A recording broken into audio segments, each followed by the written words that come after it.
for undergraduate students 2025 at National Institute of Technology, Warangal. Today is a proud and joyful moment as we welcome our new batch of undergraduate students and their parents into the NITW family. At the outset, I extend my heartfelt greetings to our distinguished dignitaries. May I now invite the following esteemed leaders of our institute to kindly come forward and take the seats onto the dais. Our respected director, Professor Vidyadhar Subudhi sir, our register chairperson admissions, all the heads of the departments and all the centers heads. I request all our dignitaries to kindly join onto the stage.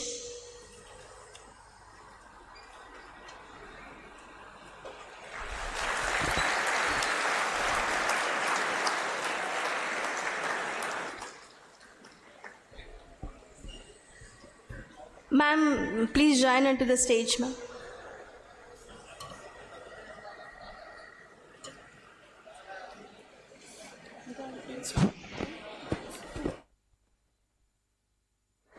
Protocol, madam.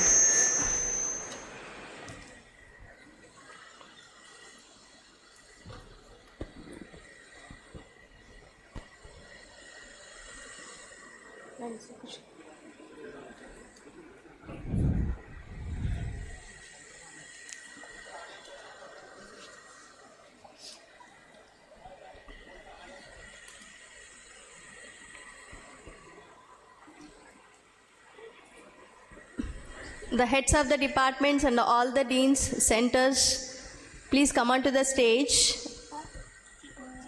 And the chief warden of the hostels, professor in charge examination,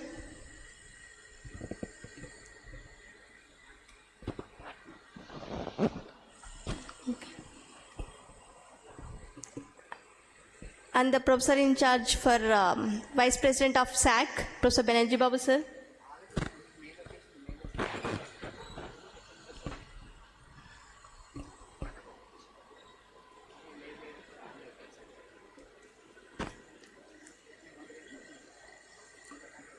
Thank you, sirs and ma'ams.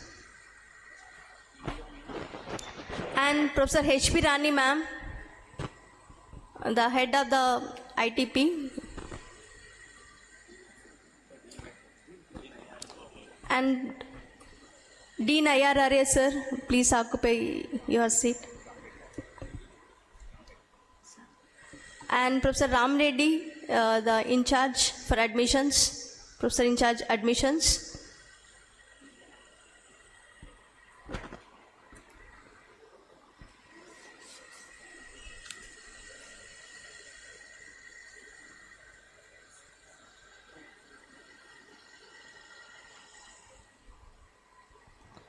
And I request Professor Ismail, UG Dean.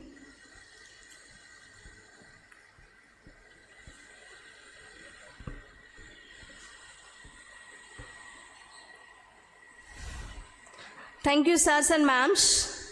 We are honored by your gracious presence. To begin our program, an auspicious note, I request everyone to please rise for the national song, Vande Mataram.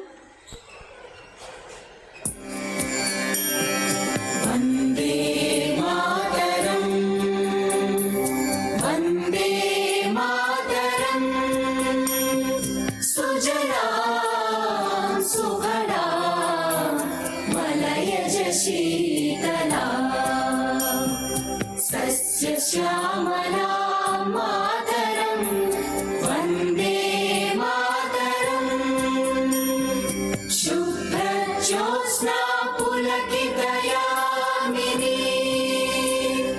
पुल्लकुसुमित द्रुमदलशोभिनी Suhasini सुमधुरभाषिणी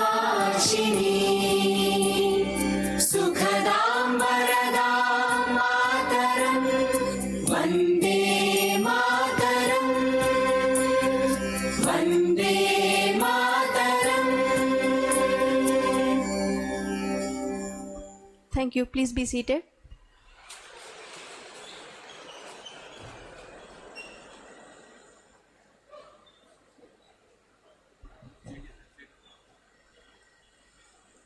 Next.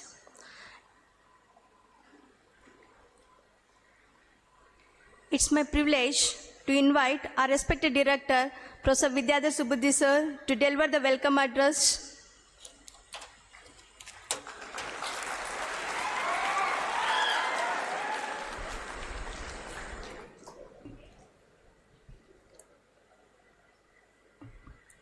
A very good morning to all, and it is my distinct pleasure to welcome this 2020 batch of undergraduate students, BTech, and all the undergraduate program students to this wonderful institute, National Institute of Technology, Warangal. At the outset, I take this privilege to congratulate to all of you for your success in the joint entrance examination and securing a place in a very prestigious institute like NIT Warangal. And also I take this opportunity to congratulate your proud parents who dreamed many times that how their children will be the future engineers, technocrats, or the leaders of the nation. And that time has come, and you have received your passport to start your journey. Because you are very young and very enthusiastic, very energetic, I must tell you that the journey you have in these 4 years in this institute. At the same time, I also take this opportunity to join with all my heads and deans and the entire faculty fraternity to extend a very, very warm welcome to each of the students to this institute. It is needless to say that NIT Warangal has received a high degree of perception, not only in the country, in abroad as well, because of its quality education, because of its rich legacy of the academic rigor, and because of its discipline, because of its role in the societal problems to solve for the benefit of the nation.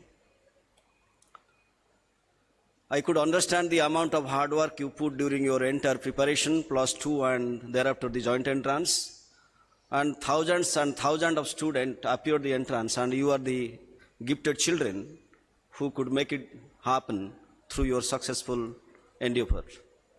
And I do expect your hard work will bring much more results in your career, and you will not only be getting a BTech degree, you will be the future ambassador of this nation, where you will not only be getting a degree from NIT Warangal, your contribution in innovation, your contribution in the research, your contribution in the leadership, and your accomplishment in the several areas like public sector undertaking, bureaucratism, and also the higher studies, and how best you can contribute to solve the national problem or international problem. You will not only engage yourself for the academics, but also I believe that you will be also working towards innovation, collaboration, and contribution. This is the right forum where not only you are limited to coming to the class and attending the class and going back hostel. That's not limited. You have ample opportunity here. Several clubs, several playgrounds, gymnasium, yoga. So truly, I believe the NIT Warangal is a place where you will have the ample opportunity for getting the benefit of holistic education. I mean holistic education in the sense not only limited to your books or the class, but also you will be all-round, achiever in several areas. Because tomorrow, when you become a graduate, when you find a placement elsewhere, you are not only asked what the electrical machine is, how it is operating, you are also to be asked how you will solve a problem in the industry, or how you will be solving a bigger problem than what you have studied in the class.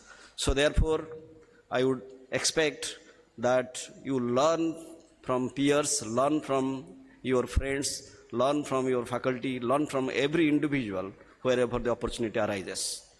And please understand that the NIT Warangal today has received such a high degree of respect in the society. It is not just because of the 65 years of its existence. It received such kind of perception or high level of recognition because the high quality students are coming to this institute. I am quite confident compared to many other institutes, NIT Warangal, and your joining to this institute is a significant evidence that how quality students NIT Warangal is taking to their programs. So therefore, the first point I must boast in NIT Warangal that our students are the cream of all the JEE successful candidates. Therefore, once again, I congratulate for this and making the institute proud in your accomplishment you made.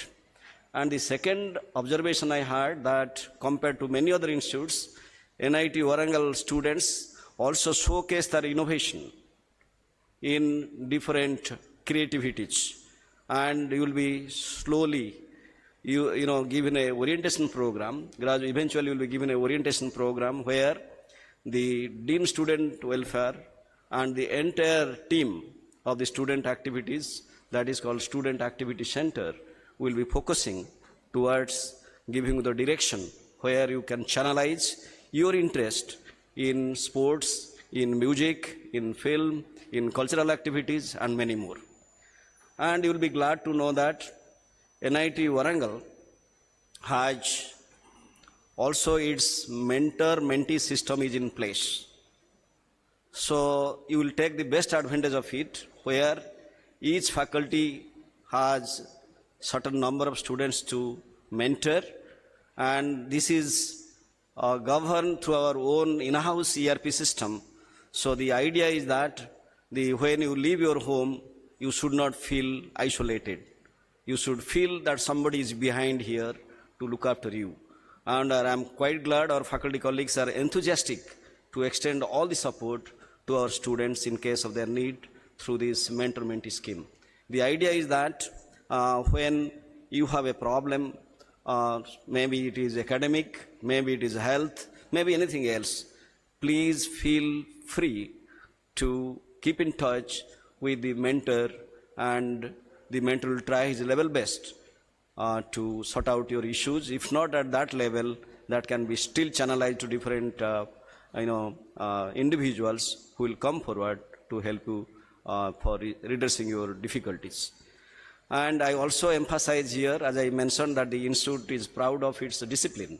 The student discipline is a first and foremost, kind of perception of any institute of national importance. And when I say the institute is national importance, and because you are very new to the system, so let me tell you why NIT Warangal is so prestigious. Because it took birth as the first REC of the country in '59, and then by the Act of Parliament, it get the status of Institute of National Importance, where we have the freedom of choosing our own course. We have the freedom, our senators have the freedom to introduce a new curriculum and to tailor the program depending upon the need of the industry, depending on the need of the society. So therefore, we will take the best advantage to design our curriculum and regulation so that our student will be benefited not only in one sector, in diverse areas of their chosen careers. So having said that, we have a student counseling services center here.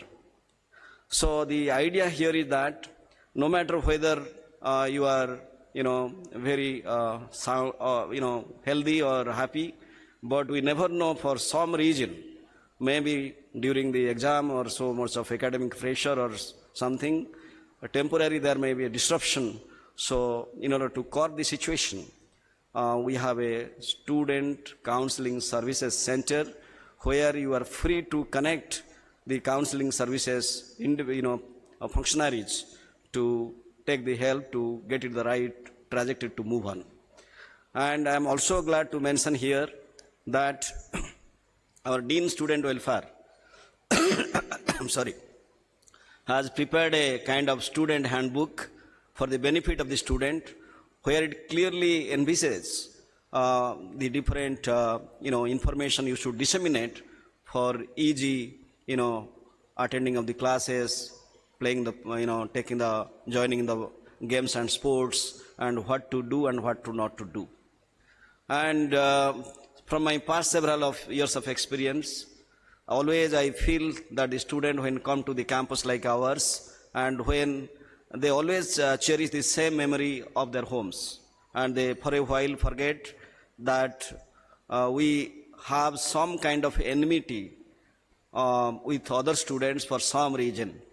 I must tell you here that this is the best place you will be enjoying the 4 years. I am sure that when I was a student like you in REC Raurkela, then REC Raurkela, today NIT Raurkela, when he left the institute, I just cried and many more friends have cried, leaving behind our friends.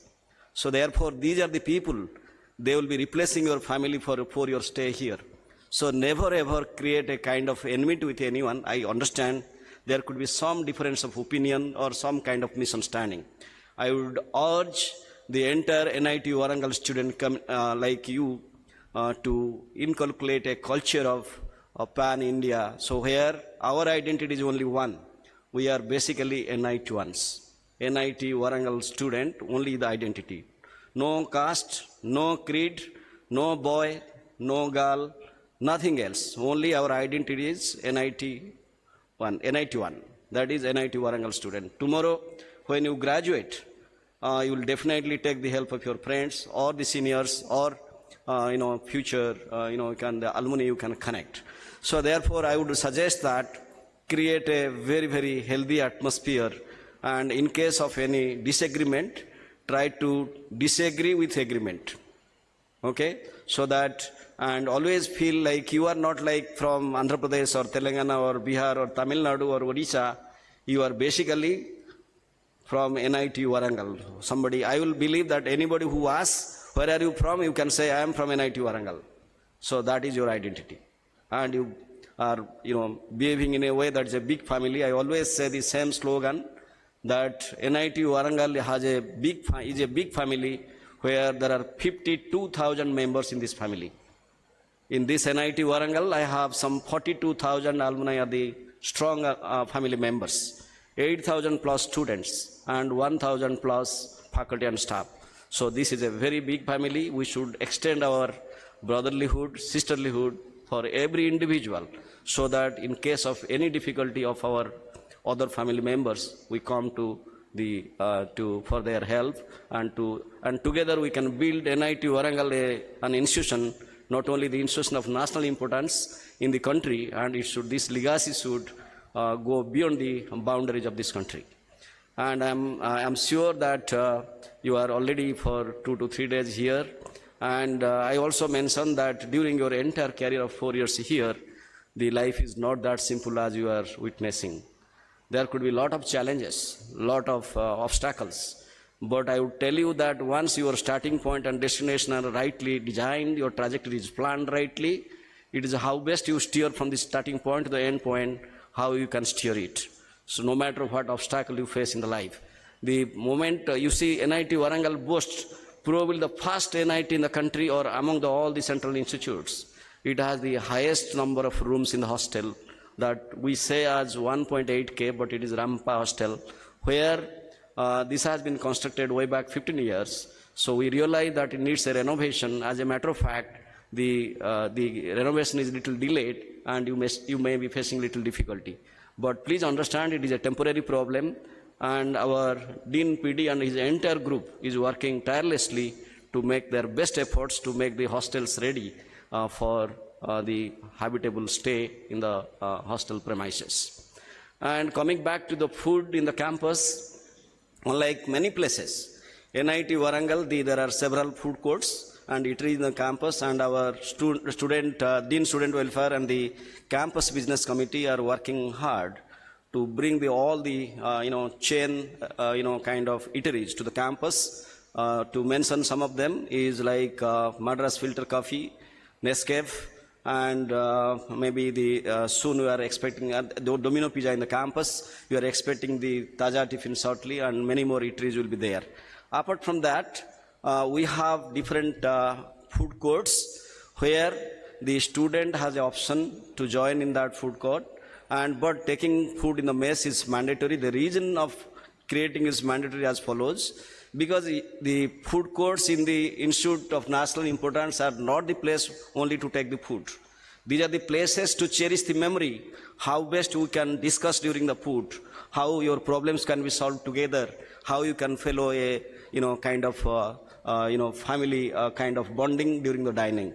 So therefore, we offer that kind of flexibility here. All the students will be very, very comfortable in the food mess, and these food courts are being managed by the student representatives. Of course, it is overseen by the wardens, but nevertheless, the onus is on the student representatives. So therefore, be a part of it. And again, I am repeating that this institute is not only giving you a kind of academic environment. It will also give an environment where you can nurture yourself to be a true leader, true innovator, true contributor to solve not only the national issues, but all the global issues that we are facing today. And needless to say that 17 sustainable goals are still in our front, and you are the engineers, future engineers, who should come forward to contribute to the best of your ability to resolve all that, so that the nation will benefit and your parents will benefit, and we look forward that NIT Warangal in Hostel will contribute for the same. And before I conclude my address, I once again reiterated here that our academic rigor is strictly followed. Here, what happens is that if you follow a simple golden rule, you are the most beneficial, most accomplished student, whatever I can expect to have to see you in future. Number one, you do not miss a class unless it is required to do so. In case of a serious emergency of health, or you want to meet somebody in the parent in case of a distress, there is no business of a student to not attending a class. So attend a class to the fullest extent possible, if it is not otherwise demanding to refrain from the same. And number two, for every class you come, please understand, a faculty standing before you in the class has three things he says in a class.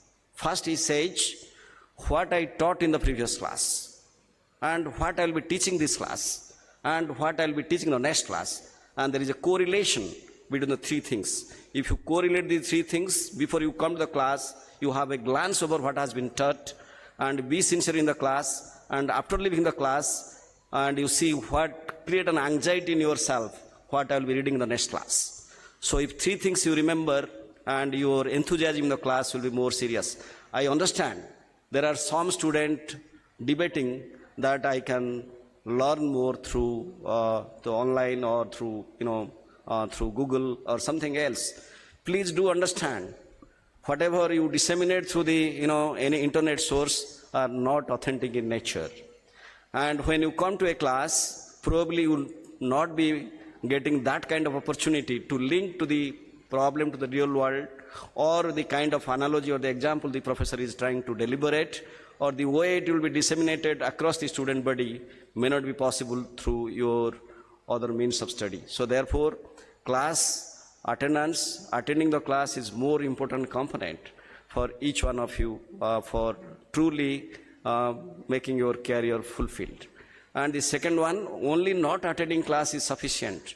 Whatever the assignments are given, do it very sincerely without, adopting any unfair means, because assignments are the true ways of learning.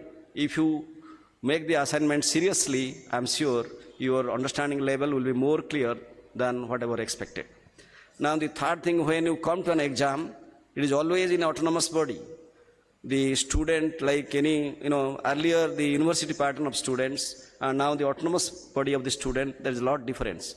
Here, the professor designs the course, teaches the course, and also set the question, evaluates you. So therefore, it is needless to say that the class notes or the class coverage is more vital than any other university that medium you have studied. So therefore, this is essential, and try to have a basic knowledge, basic understanding that what are the best book in that area available. So your professor might tell in the first class your attendance, where professor will tell you the mode of evaluation, and be passionate to attend all of the components of evaluation. And the third important activity that many students, what they do, they get up late and they adopt different habits of, different kind of food, outside or something. I would say that taking food outside for temporarily you feel safe, but I'm not sure that whether the food are rightly judged. As a matter of fact, you may invite some health complications. So please, whatever possible, try to refrain from taking outside food as minimum as possible. And NCC, NSS, sports, game, cultural activity, music, dance, all the creativity, these are necessary for truly becoming an engineer. Because only reading in the class, writing the exam is not the goal here. So therefore, never ever miss an opportunity to attend any sort of these kind of activities. And more importantly, before I close, is that always be passionate to create your, to keep your institute's name high. So anywhere you go, you should be our brand ambassadors. You can definitely, I would suggest that you should wear a kind of blazer or kind of, t-shirt, which will say NIT Warangal. Like you see, any IM or IIT students, they have a t-shirt when they wear in the airport, you see, or they travel. So I would suggest the Dean Student Welfare, sooner or later, those kind of souvenirs should be available in the souvenir store, and you feel proud to use the own water bottle, like NIT Warangal, own airbag, backpack, whatever you call, pen, everything with NIT Warangal, so that you feel more, compassionate, more ownership for the institute you will cherish. And few things, those are written in the handbook, but I am just repeating. I will expect that never ever call this prestigious institute as a college. Never ever. This is not a college. This is an institute where this does not close. It remains 24/7, 365 days open. And here it is not limited. Your syllabus is never complete. When professor says, when the dean academic gives a signal that this is the last working day, then it course is forcibly complete, but not complete. Professor can teach you thermal engineering, but if he wishes, he can give a case study what is happening in the automobile industry. Possible. So it is a different kind of environment where course never completes. If the professor, the academic regulation, there is a timeline that dictates the termination criteria of the closure of the course. And the third thing is important, that never ever call your hostel as a block. So you should tell very proudly, you are staying in Priyadarshini Hall or, Ramappa Hall or Kakatiya Hall, like that. So the purpose of telling the name of the hostel is to pay regard to legendaries with their footprints, with their idealism. You can really, they will be your role models. And the third important thing I should say, you might be seeing the campus. Whoever is coming to the campus, not only from the country, but also from outside, they have a high impression on us. They say the campus is clean, green, and elegant. Let us, with your joining to the institute, will take the next level of its perception. I would recommend that I would never use a plastic bottle for my drinking. I would urge you to use your own bottle, and I would also urge you to throw your trash in the dustbins. Not only that, being the NIT Warangal student, whoever also puts elsewhere, volunteer to put them in the dustbin. That will create our campus clean and green. And sensitize your friends, this is our campus. So we should develop a ownership for the every kind of property we have. Because you are when you feel the ownership, that is yours. This auditorium is yours, classroom is yours, hostel is yours. So you have to maintain it in a way you should do like your own home.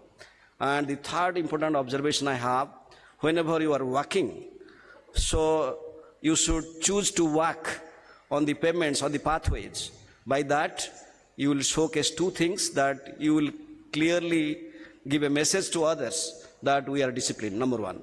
Number two, by walking in the pathways, you will certainly avoid the, hitting with any vehicle or accident. And the fourth important thing that just now I said, that avoid the kind of argument or, misunderstanding. through the culture of, I am from this place, that place, only create a kind of feeling of the pan-India culture in the campus. And I wish that each individual, each student of my institute will be fully, accomplished in these 4 years of their journey, and you will be truly, the 4-year transform will be applicable to you to make you truly an engineer in the true sense, who will not only hold a BTech degree from NIT Warangal, they will be the leaders who will volunteer to solve the problem of the nation and beyond. And I will also expect your parents will be very happy when we'll get a degree after 4 years and will be placed in a kind of engagement where through your contribution they will be happy, your institute will be happy, and everyone will be happy. So therefore, I wish all of you a very, very successful career here in NIT Warangal. Thank you very much.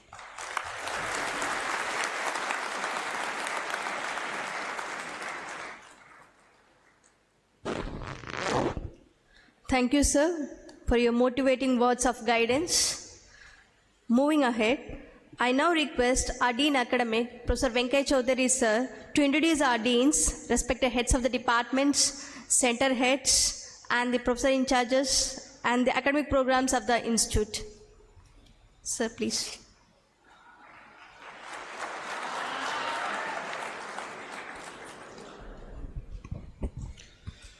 So, respected Director, Deans, heads of departments and heads of the centers, and wonderful first year students, very good morning.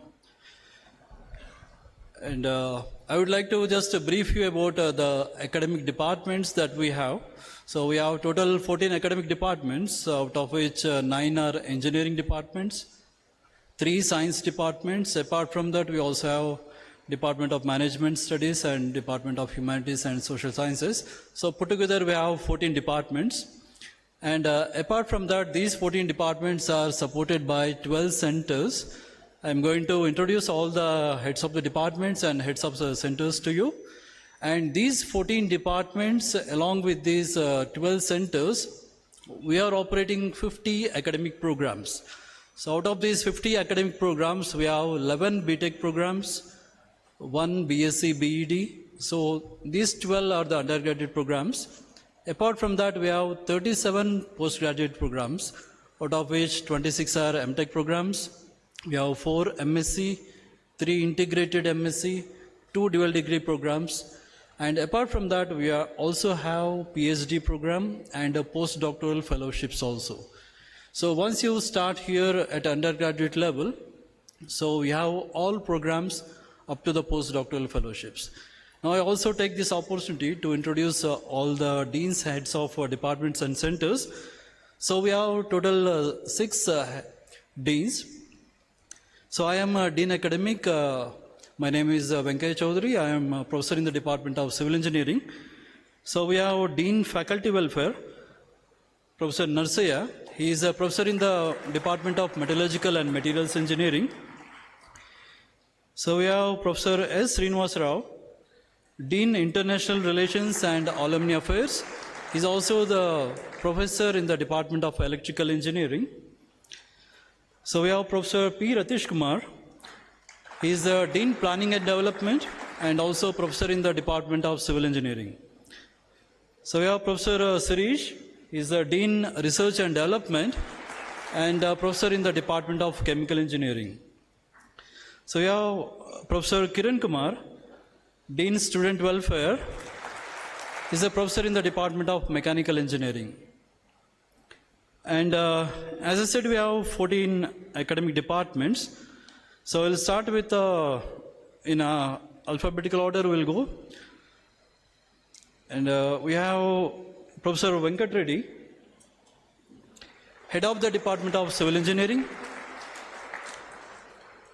Professor N.V. Srikanth, he is not available today, and representing him is Professor Nagu. He is the in-charge head of the Department of Electrical Engineering. Professor Y. Ravi Kumar, head of the Department of Mechanical Engineering. Professor Vidya Sagar, head of the Department of Chemical Engineering.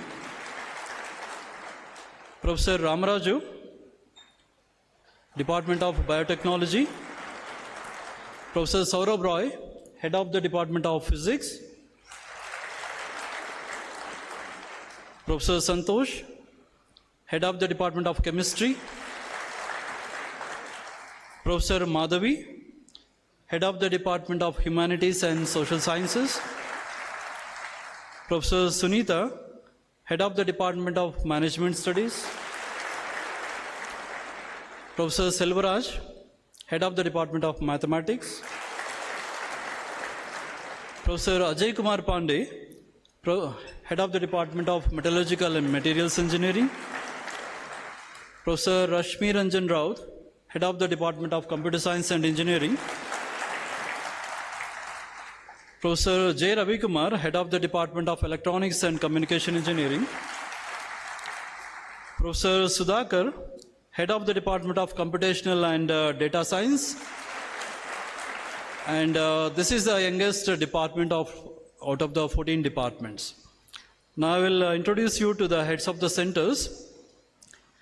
So Professor Amba Prasad Rao, I think he's not available today. So he's the head of the Center for Mental Health and Wellness. So subsequent week we are going to have a brief introduction from him. He's going to take us through the kind of programs he is going to organize in the institute. Professor Hari Krishna, Head of the Center for Indian Knowledge Systems. Professor P. Ravi Kumar, Head of the Center for Sports Activities. Professor Ravi Chandra, Head of the Center for Digital Infrastructure Services. Professor Salaja Kumari, I think she is not available here, and she is the Head of Center for Teaching and Learning. Professor Sai Srinath, Head Center for Materials and Manufacturing. Professor Viresh Babu, Head of the CRIF. Professor Harinath Devi is not available. He is heading the Center for Translational Research. Professor Anjanelu, Head Center for Innovation and Incubation. Professor Radhakrishna is not available. He is head of E&ICT Academy. Professor Kishore Kumar, Head of Bajaj Engineering Skill Training and Center, is not available. Professor P.V. Suresh, Head of CCPD. And apart from that, we also have a few in charges here. You might have seen Professor Ram Reddy. He is the professor in charge for admissions. And we also have Chairman Admissions, Professor N.V. Uma Mahesh. He has a class today and he could not attend this event. And in case if I missed someone on the dais, so we have Chief Warden, Professor Azim. So he's a professor in the Department of Physics. So we have Dr. Radha Rukmini. So she's heading Institute Health Center. So we prefer you don't visit her as often. And we also have professor in charge of examinations, Professor G. Shivakumar. And we also have Associate Deans, Associate Dean Academic UG, Professor Ismail. He is a professor in the Department of Mechanical Engineering. We have Associate Dean Academic Postgraduates, Professor Bhargavi. She is a professor in the Department of Mathematics. So we also have President Students Activity Center, Professor Hari Prasad Reddy. He is a professor in the Department of Civil Engineering. And along with you, we also have a few dignitaries sitting with you. So we also have a librarian, Professor Srinivas Rao.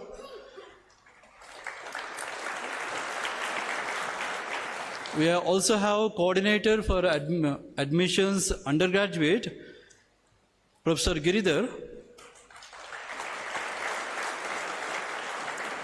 Also have Professor Karthik. So he is a public relations officer and he is closely relating our relationships with the media cells. And we also have coordinator of examinations, Professor Srinivas.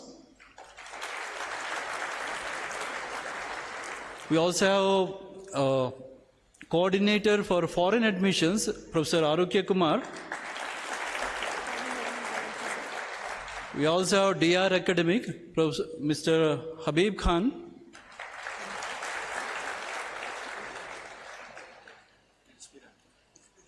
And the last person is Professor H.P. Rani. She is head of the Department of BSc BEd ITEP program.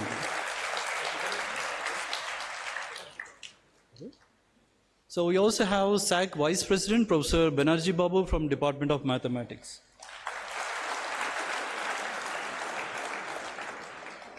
So I think I covered everyone. So in case I missed someone, maybe you can raise so that I can identify. So thank you. We are going to have this program in two parts. So part one will be institute level program. So we'll extend this program up to 1 o'clock. So after that at 2:30 we will be going to the department level orientation program. And subsequently from 28th onwards we are going to start the classwork at 8 o'clock in the respective departments. And respective head of the departments will guide you regarding that. So now we'll have a half an hour of break. And this break is essentially to network among yourselves. And we'll assemble back at 11 o'clock. Thank you.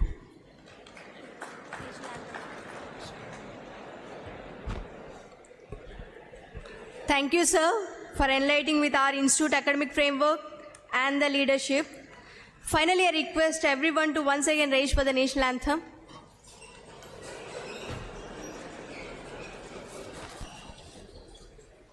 Jana Gana मन अधिनायक जय हे भारत भाग्य विधाता पंजाब सिंध गुजरात मराठा द्राविड़ उत्कल बंगा विंध्य हिमाचल यमुना गंगा उच्चल जलधि तरंगा तव शुभ नामे जागे शुभ आशीष मांगे गाहे तव जय गाथा जन गण मंगलदायक जय हे भारत भाग्य विधाता जय हे जय हे जय हे जय जय जय जय हे.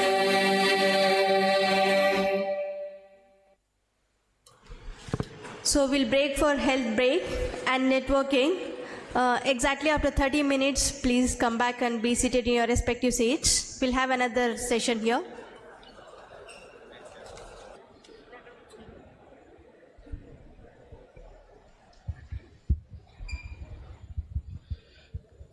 Hey, good morning. Welcome back. Are you able to hear me? Okay. So I already introduced myself. I am Dean Academic. So I'm going to walk you through the academic regulations, especially for undergraduate students. So I'll be taking around 20 minutes of your time. And the sequence of activities are planned up to 1 o'clock. Okay? So 1 o'clock we'll have a break for 1 hour. You can assemble back here and you will go to your respective departments. Okay?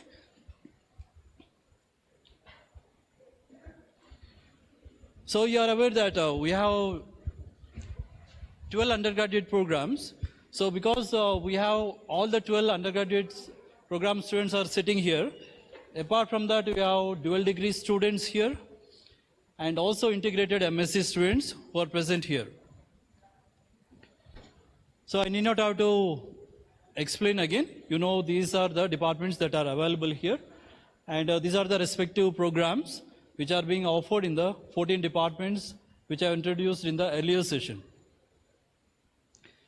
And just to give you a brief, recently we have revised the curriculum completely and the new curriculum that you are seeing was introduced in 2024. So that is your seniors batch onwards we have introduced this. So prior to that we had a revision in 2021. So what I will do is I will just make a comparison and try to highlight the points where we try to be more student-centric. Okay? So quickly look at the points that are more beneficial to the students.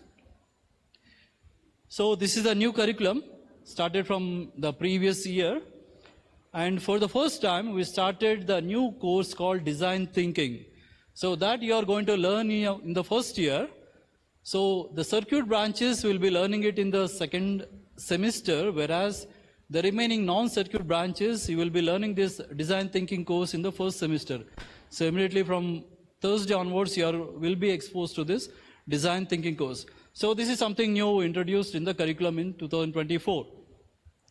And apart from that, we also have product development. So you are going to learn in your sixth semester. So that is again a new course.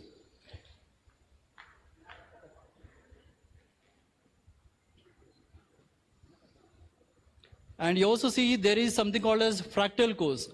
So this is also something brand new one we introduced for the first time. So apart from your regular classroom lectures, you will be permitted to sit in some of the programs which will be running here on the cutting edge technologies. So you will be encouraged to register in those courses. In case if you successfully complete those courses, you can earn half a credit. We call it as a fractal course.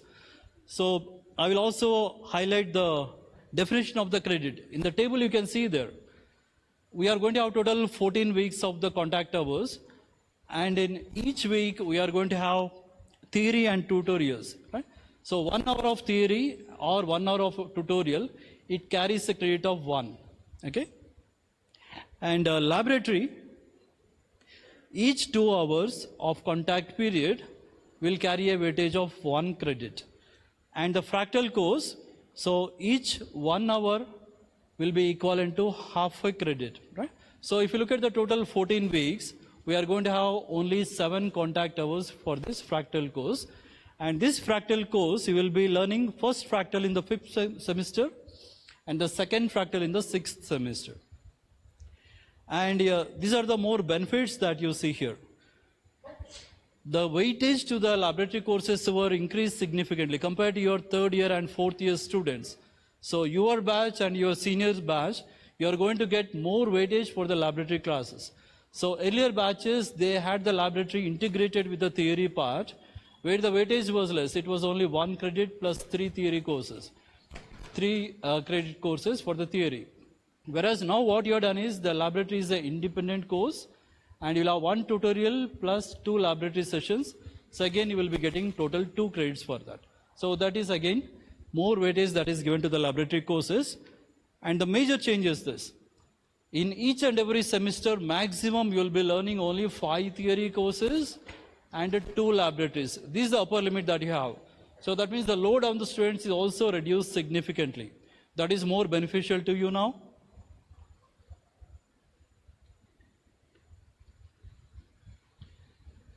So these are the variety of courses that you are going to study. We have classified these courses into various groups. So the courses that are offered by the science departments, we call it as the basic science courses. Apart from that, you also have engineering science courses, humanities and social science courses, program courses. These are specific to your department in which you have joined now. Apart from that, you also have program elective courses, open elective courses, mandatory non-credit courses. This is something unique. Even though it is mandatory for you, you will not get any credit for this. So extra academic activity, you are going to have it only in the first year. Some of you will have it in the first semester and the second semester also. So sports and games, yoga and wellness, these are the extra academic activities you are going to have in the first year. And in the final year, you are going to have a project work. 7th semester, you will have a minor project, and the 8th semester, you have a major project work. And apart from that, at the end of 3rd year, you are going to have a mandatory internship. This internship, you can do it either in an industry or any of the academic institutes, like you can go to IITs, you can spend 2 months of time there, you can get trained on the latest advanced technologies. Apart from that, you can also take up EPICS projects also, which will be socially relevant projects, and you have some faculty who will be mentoring you. You can stay very well at our institute and you can involve in the community related projects. And there is one more advantage that in the final year, you can go for the full semester of the industry internships.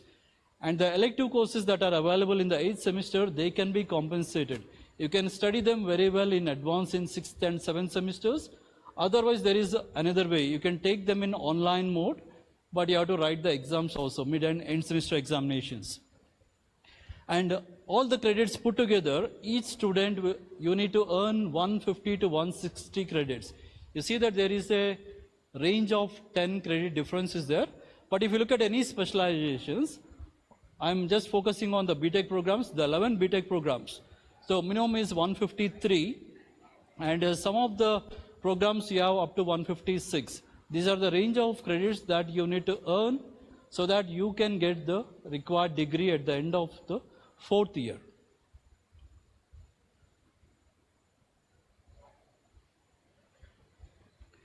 So apart from that, we also have minor program. So whatever program you are going to join now, that is going to be the major program. And in case some of you might have got into some major program and you might be interested in some other stream. And you know that what is the most demanding program at NIT Warangal? Which one is the most preferred branch?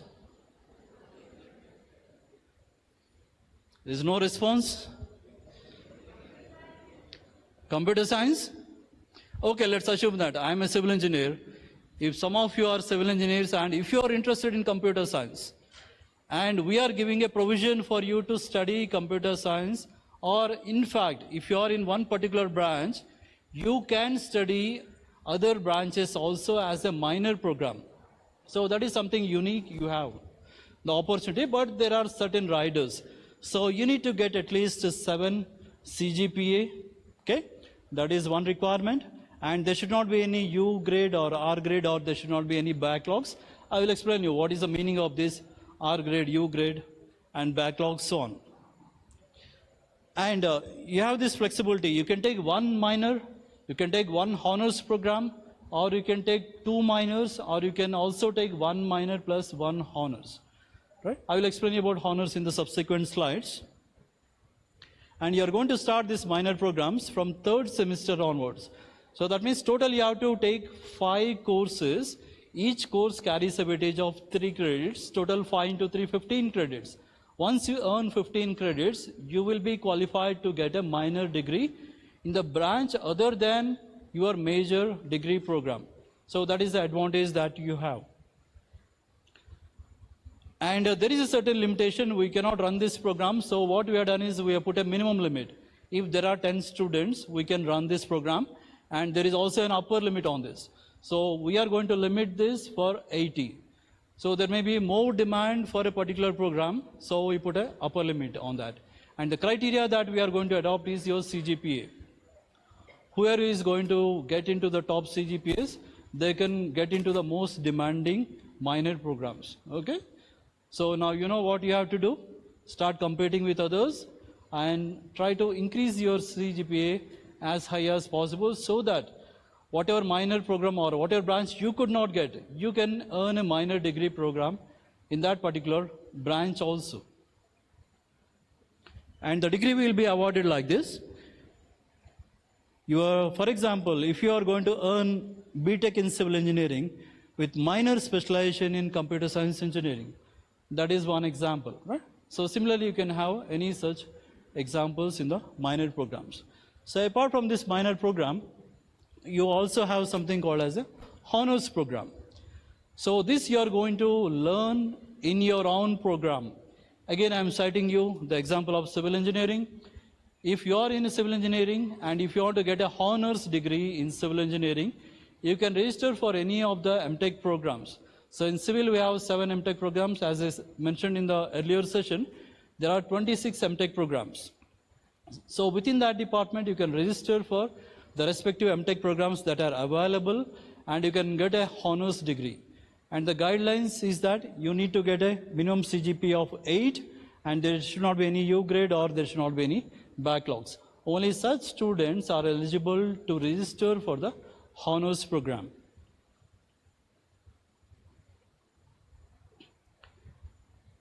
And we are going to start this honors program in the 5th semester. And there are certain criteria. Our professor in charge of the examination is going to highlight those things. The degree will be something like this. If you do a degree in major degree is civil engineering, BTech civil engineering, with a specialization in transportation engineering, that can be one example of a honors program. Now look at the academic calendar. So we have planned all the activities that you are going to do in the entire semester. Each semester there will be a separate academic calendar, and surprisingly this particular semester we have 3 academic calendars. So your seniors, 2nd, 3rd, 4th year students, their coursework started on July 14th. So they are going to have their mid-exams starting from the end of this month. From 30th of August, they are going to write their mid-exams. And we have 2nd academic calendar for all PG programs, first year PG programs. Their classwork started on August 11th. And 3rd is your academic calendar. Okay? So this academic calendar gives you the structured plan for the entire semester. So when the classwork is going to begin, when is going to be the last classwork, when you are going to have the cultural festivals, technical festivals, when you are going to have your mid-exams, end exams, everything is perfectly planned, and there will not be any deviation in that unless things go out of our control. And as I said, entire semester is divided into 14 weeks, but first years you have a constraint. So you have joined very lately because of the constraints at various levels. So because of this delay in the joining, what you have done is, hereafter you are going to have working days. Saturdays are also going to be the working days. Apart from that, instead of 14 weeks, we have compressed the semester to 13 weeks. But the syllabus remains the same. The faculty will ask you to come for additional classwork so that the entire planned syllabus will be covered. But as such, director was mentioning in the morning that there is nothing like a syllabus. There is no end. So theoretically, the faculty can continue, but you have the ultimate end for the last working day of the semester. So the course faculty will be stopping the course at that point. Now the registration, once you complete the first semester, every new semester you have to register afresh. For that, there are certain requirements. You need to clear the fee for the tuition fee and also the hostel fee, so that you can complete the registration process. Each semester it is mandatory that you complete the registration process. Failure to register for subsequent semesters, your registration can get cancelled. So be careful, make sure that you pay the fee in time and also complete the registration process. And we are going to give you additional 1 week of time. Because of certain constraints, if you are not able to pay the fee and complete the registration process, additional 1 week time will be given with certain penalty.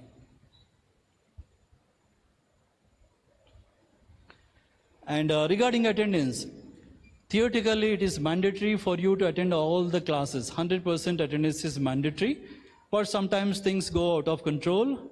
Everything is not in your control, so we have reduced the limit. So it is mandatory that you have to maintain 80% attendance, and in each and every course.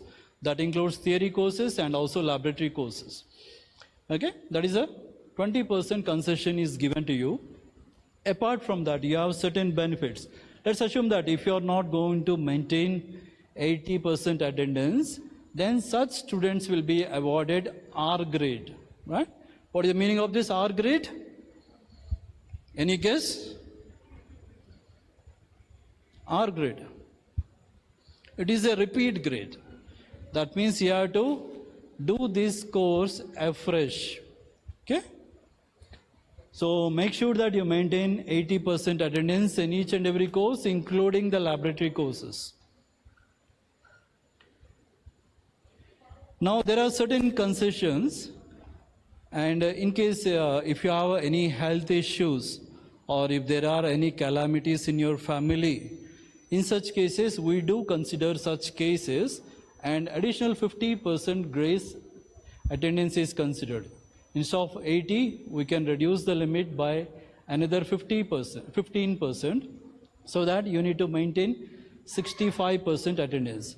But there is a rider here. You need to take prior approval through your faculty advisor, head of the department, and the D in academic, then you will be permitted to take care of this additional 15%. Apart from that, girl students have additional benefit. 2% relaxation is given for girl students. And as I mentioned, you have this extra academic activity in your first and second semesters. So in those extra academic activities, girl students are given 5% relaxation in that. Apart from that, orthopedic disability students are completely exempted to participate in the extra academic activities. So physically you need to involve in the sports, games, yoga, so on. So we are exempting such students.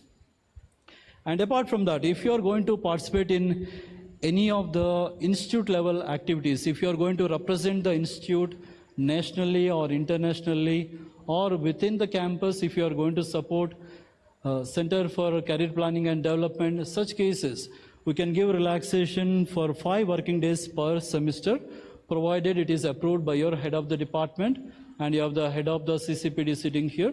He is going to explain more about such things. And regarding the evaluation, each course will be evaluated for 100% or 100 marks, and this is the split for this 100%. So let's go from bottom. End semester examinations carries a weightage of 50%, mid exams 30%. Then you have teacher assessment. So teacher has a complete flexibility for this 15%. So the particular course faculty will declare in advance. So as soon as you go to the class on Thursday, you will be given a course plan. So the course plan consists of all the details: what is going to be the syllabus, what are going to be the course outcomes, how the exams are going to be planned. Everything will be given to you in well advance, along with the references, textbooks, online resources. Everything will be shared with you. And at that point, the course faculty will also mention you about how the teacher assessment is planned. Okay, this is flexible to the faculty, and the course faculty can decide that. You can have assignments, projects, seminars, quiz, or anything. And more important, attendance. So if you maintain attendance, right, that is given a 5% weightage. And how we are going to evaluate this 5%, you can see here. So in case, if you get exact 80% attendance, you will not get any marks for it, 0 marks for attendance. 81 to 85, you get 1 mark. So that means 1%. So 86 to 90, 2 marks, 91 to 95, 3 marks, and 96 to 100, full 5 marks you can get. So make sure that you maintain at least 96% attendance in all the courses, so that straight away you can get 5 marks. So this is only to encourage our students to fully participate in both the theory and the laboratory courses. Now, because of your health issues or any of the calamities in your family, in case if you are not able to write any of the examinations that are planned by the course faculty, what you can do is in advance inform the course faculty and also the head of the department, and once you get an approval, then the course faculty will permit you to skip that particular exam, and they are going to conduct an exam later. But remember that you need to take prior approval. Now I'm going to skip this because our professor in charge examinations, he is going to explain the complete thing about the major examination, which you also call it as the end semester examinations. Similarly, you have the mid examinations also. And I will quickly tell you about the grading, how we are going to grade you. So in each courses, we have total 7 scales, okay, 7 grades. And in case, if you get marks between 90 to 100, you can get S grade, 80 to 89, A grade, so on. And the pass grade is 40, 40 to 49. And there is nothing like a fail grade. We don't call it as a fail grade, but we give you a U grade, that is underperforming grade. That is going to be only a temporary grade to you. We are going to compute the CGPA based on the temporary U grade, but unless you complete all the courses with at least P or a better grade, then you will be eligible to receive the respective degree. Okay? but your CGPA will be computed temporarily by giving a weightage of 3 points for a U grade. Okay, so please make a note of that. So U grade is given under these conditions. In case if you don't write the end semester examination, then you will be given U grade. Otherwise, if your marks are going to be less than 40, still you can get a U grade. And there is certain relaxation given to the faculty. They can reduce the scale. From 90, by 5 marks, the scale can be reduced by the respective course faculty. And apart from those 7 letter grades that you have seen previously, we have another 4 grades. The meaning of these 4 grades you can see here. I is incomplete assessment. That means if you are not able to write the end semester examinations because of your family calamities or your health issues, in such cases, we are going to give you a temporary grade called as incomplete I grade. And as I mentioned already, in case if you don't maintain 80% attendance, you get a R grade. And W is a temporary withdrawal. For example, if you are not able to maintain 65% attendance even under medical conditions, girl students additional 2% benefit. Let's assume that if you are going to go below that, right? In such cases, you cannot clear this course. You are likely to get a R grade. In such cases, what we suggest is take a break, take a semester break or take a year break. But you need to take prior approval. If you don't take prior approval and if you leave the program and if you come back, we are going to cancel your registration. Because of health issues or any other issues, if you want to take a break, but this has to be justified and certified by the respective faculty advisor and the head of the department and the dean academic also. Upon approval, then we will be giving you a temporary withdrawal order, either for 6 months or 1 semester or even beyond that also we will permit, depending upon the case-to-case basis. Okay? So such cases, we are going to award a W grade, that is temporary withdrawal. Then there is a most dangerous grade. I expect none of you should get that. X grade, right? That is malpractices. Again, professor in charge of examinations is going to explain you the rules, everything related to malpractices. Make sure that you write the exams with a fair policy. Don't try to involve in any kind of malpractices. Okay? That is going to affect your career badly. And you already seen that you will not be eligible for minor programs or a honors program. Even for your placements, that is going to affect you very badly. So I suggest you don't involve any of such acts and don't get this X grade. Now, how the semester grade point average is computed. You have seen the weightages for each and every 7 letter grades. Okay? So each semester, at the end of the semester, you get something called as a semester grade point average. That is computed like this. On the numerator, you see 2 letters. C is the number of credits for that course. For example, in a particular course, you have 3 credits. Okay? So we take that in the numerator, 3. And what is the grade point that you have obtained? You have seen the 7 scale, whether you got S grade in that course or A grade, B grade or up to U grade. Okay? And we take a summation for all the courses that you are going to study in that particular semester. And in the denominator, you have a summation of all the credits of the courses that you are going to register in that particular semester. That gives you the semester grade point average. That is for 1 semester, what is the grade point average that you got, right? For example, if you, at the end of first year, right, you have already completed 2 semesters. That means combined together, these 2 semesters, we compute something called as a CGPA, cumulative grade point average. The name itself shows that it is a cumulative grade point average. Numerator, you see the letter S, that is a SGPA of each semester. Let's assume that at the end of the first year, you have completed 2 semesters.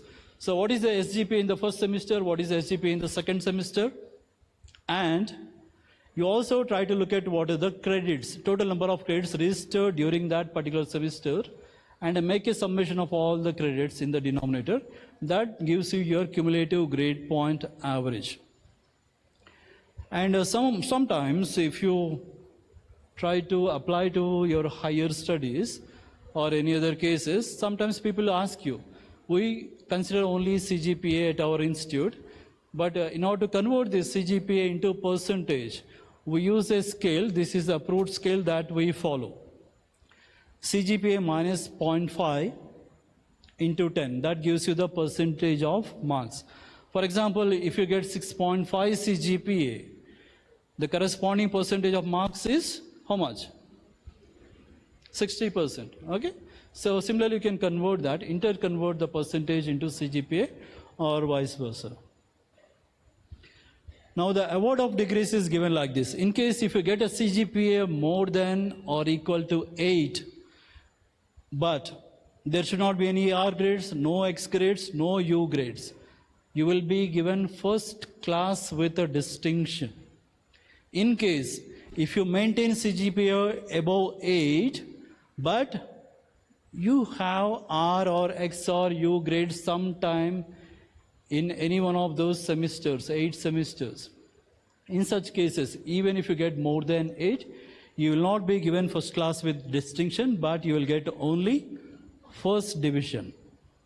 And second condition is, if your CGPA is greater than or equal to 6.5 but less than 8, then you will get a first division. Less than 6.5, greater than or equal to 5 is second division. So in our institute, the pass CGPA is 5. You have to get a 5 CGPA. Then makeup examinations, professor in charge examinations will talk about this, more about the makeup examinations. And registration for next semester, let's assume that if some of you accumulate any of the backlog courses, okay, then we try to look at whether your CGPA is more than 5 or less than 5. In case if your CGPA is going to be less than 5, we do consider such students and we put them under slow-paced learning. Okay? And two categories of students you can find here. More than 5 with backlogs or less than 5 with the backlogs. Okay? So in such cases, in subsequent semesters, you will be permitted to register first for the backlog courses, and the remaining credits you can register for the rest of the courses of that particular current semester. Okay? And at any point, in case if your CGPA is more than 5, the total number of credits should not exceed 25. Okay? Similarly, for a slow-paced learning, if the CGPA is less than 5 and if you have backlog courses, first register for the backlog courses, then the rest of the courses available in that particular semester, and the upper limit is reduced from 25 to 20 only, because these are the slow-paced learners. Okay? That is the flexibility given to you. If you think that you cannot complete these courses in a given timeline, then you have the flexibility to register only less number of courses also.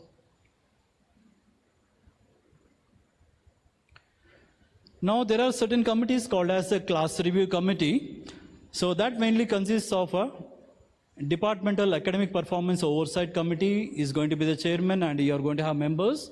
And there will be student representation also in the class review committees. So we are going to have 6 students from each of the sections. So because the number of students are higher in some of the departments, we split into multiple sections. So maximum we have 2 sections. So we take 6 students from each section, and combinedly we call them as a class review committee. So what is the role of this class review committee? You see that they are going to look at how the classwork is progressing, what kind of difficulties you are facing in the teaching learning process, right? All the issues you can bring it in front of the class review committee. So because you are going to have only 6 students in a particular section, then whatever problems you are facing in terms of teaching learning process, academic front only, hostels we don't consider here. So we have dean students and SAC presidents, they are going to talk more about the other aspects. Okay, only academic related aspects you can bring it to the notice of the class review committee, so that we'll try to address what are the drawbacks, how to overcome such problems. Everything will be discussed, documented properly, and it will be sent to the higher authorities for their approvals. And you will also look at the follow-up actions. what are the problems that were identified, and what are the corrective measures that were taken. Everything will be followed up carefully. Okay? So don't worry, whatever issues you have, you can please bring it to the class review committees. And we are going to have 2 meetings per semester. So one will be before your mid-semester examinations and another one just before your end semester examinations. These 2 class review committees will be held each semester. And there are several committees that you have. So number 1 is Departmental Academic Committee for undergraduate students. They are going to verify all your grades, your performance, and they are going to submit your grades to the examination branch. Then your Senate appointed undergraduate committee, they are going to verify whether all the grades are given as per the guidelines or not. Then it will go to the Senate. Senate will approve it, then your results will be released officially.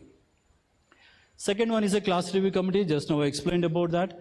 Apart from that, you have a Departmental Academic Appeals Committee. In case if you are not convinced with any of the marks or grades, you can very well appeal to this particular committee and they will verify it. But there are certain guidelines. As soon as the results are released, within 5 days, you have to report your problems to the Departmental Academic Appeals Committee. Beyond that, we are not going to entertain. So you have just 5 days of windows. In case if you have any complaints on the grades that are awarded to you, you can very well complain to this particular committee and they will verify the facts. Then you have Curriculum Development Committee. As I mentioned earlier we have our 2021 curriculum, now we are revised in 2024. So at department level, we have one Curriculum Development Committee called Departmental Curriculum Development Committee. Whatever changes we want to make in the curriculum, initially it has to be approved by the Departmental Curriculum Development Committee. Even the syllabus, the faculty are free to modify their syllabus, but it has to be approved and a Senate approval has to be taken. There is certain process involved. Once the Departmental Curriculum Development Committee approves it, it will go to another committee called as a central level, institute level, we have another committee. There is a chairperson heading this Curriculum Development and Monitoring Committee. They will verify it and they will approve it. Further, it will be sent for the approval of the Senate. Once the Senate approves, then it becomes the final curriculum and we will update in our website and you will be following that particular curriculum. So that is the role of that. Apart from that, you have Academic Audit Committee at the department level and also institute level. We call it as the Departmental Academic Audit Committee. So they are going to audit everything starting from the classwork, how the classworks are taken, how regularly they are taking, the course faculty. And again, are there any issues within the classwork? Okay, so everything will be monitored at the department level and at central level also there is one more audit committee. So they are going to verify, audit all the courses also and also the kind of issues that you are going to face. And there are a lot of scholarships. I have skipped one of the slides there. So for undergraduate students, there are several scholarships. So our DR academic is not here. So for whatever queries you have related to scholarships, so I'm going to send you a couple of emails that are pending with me. So maybe in next 1 week, I will send you multiple emails. And there are several scholarships that are offered by various organizations and there are certain eligibility conditions. So if you satisfy those eligibility conditions, you can very well apply for these scholarships and you can get those scholarships. And there is a fee remission depending upon the family income. So we are giving fee remissions for SC, ST, PWD category students. Fee is completely, tuition fee is waived off. Similarly, based on family income, if the family income is less than 1 lakh per annum, then tuition fee is completely waived off. 1 to 5 lakhs, 2/3 of a tuition fee waiver is given. That means you are going to pay only 1/3 of the tuition fee. And you have to be very careful here if you are going to opt any one of them. There is going to be very critical committee. They are going to evaluate the process. You see that third-party verification will happen and you are going to have personnel involving police, income tax, revenue department. And in case if you submit any fake documents, right? Then you can end up losing your seat also. Your admission can get cancelled. So don't submit any fake documents in terms of the family income. Now at the end of the semester, you need to give a rating for the course faculty. So these are the scale that we have, 1 to 5, 5 being excellent, 1 being poor. And you need to give a rating to the course faculty. So there are two categories, theory courses and also laboratory courses. On course, you are going to rate the course, and on the faculty also, you are going to rate the faculty on this particular scale. Apart from that, if you have any comments, there will be a text box where you can write your comments also, and the course faculty will try to improve themselves, overcome those problems, and this will act as a corrective measures for the course faculty. So don't randomly fill these numbers. So use your judgment and wholeheartedly give these ratings, because the course faculty take it very seriously. Institute also consider it very seriously. Whatever comment you make, that also matters very much, right? Don't write any comment casually. Take it seriously. Whatever comment you write, we also take it very seriously. Always give constructive criticism so that we can improve ourselves. And there is an exit policy as part of the National Education Policy 2020. There is an exit policy that is available for all the programs, because we have only BTech and BSc, BEd and integrated MSc and dual degree programs. I will only address those 4 programs here. For example, if you look at the dual degree programs, BTech plus MTech, 5-year program. So if someone wants to exit at the end of 4th year, you will be given BTech degree. Similarly, 5-year integrated MSc students, if they want to exit at the end of 3rd year, they will be given a BSc degree. If you exit at the end of 4th year, then you can get BSc honors. Similarly, for BTech students, if you exit at the end of 1st year, you will not get anything. So make sure that you need to complete minimum 2 years. Once you complete 2 years, you get a foundation certificate. And if you can complete 3 years of BTech, then you can get a diploma. That is the exit policy that is well defined for our institute. Now there will be many academic issues. Whom to contact? Always follow this hierarchy. Many times I see that people start sending emails to the director, but I tell you clearly, please don't send emails directly to the higher authorities, unless if it is a very serious problem. If you start sending emails, that also will take that issue seriously if there is no merit in that particular email. Okay? So there is a clear-cut hierarchy that is defined. If you have any academic related issues, first contact the course faculty. That is the first level. Then if the problem is not addressed at that level, escalate it to the head of the department. Okay? Then bring it to the academic section. So at academic section, we have undergraduate seat, and there are several seats that are available. UG, there is an exclusive seat, and we have one person who is serving you dedicatedly, and you can bring it to the notice. So further, you can escalate to the deputy registrar academic, and you also have associate dean academic, and subsequently to the dean academic. Okay? So mainly the academic related issues can be this: bona fide certificate, transfer certificate, and rest of all the certificates that you see. Similarly, if you have any issues related to the examinations, this is a hierarchy that you need to follow. So in case if you have any quick questions, you can ask me. So we'll be sending the mic. You can raise your hand.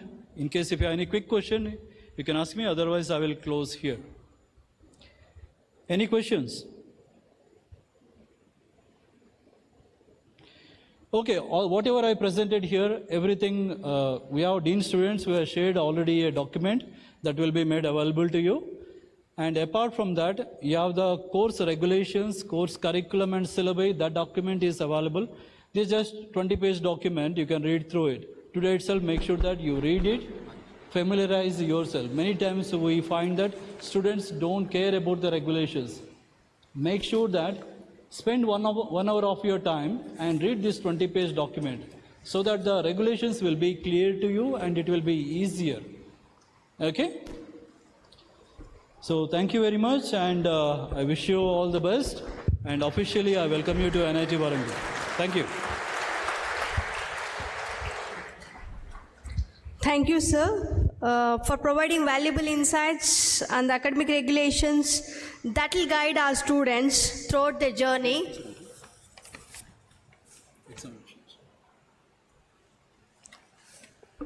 Next, I invite Professor G. Shivakumar, sir, Professor in charge examination, to explain the examination system and its significance.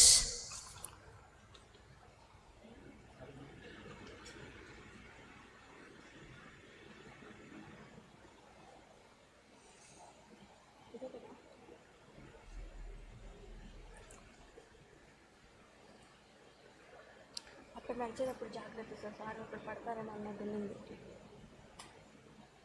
ఇది బంద్ చేసేసారంటే ఏది అక్కడ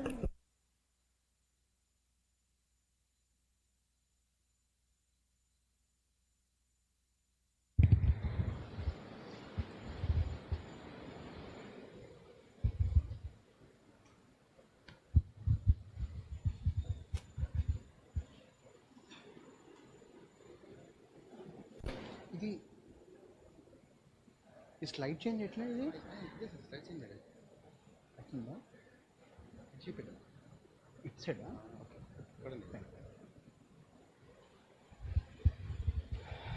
yeah good morning everyone yeah this is Dr. G. Shivakumar. I'm a professor in charge of examination section. Firstly, I would like to congratulate everyone who have been admitted over here in the UG program.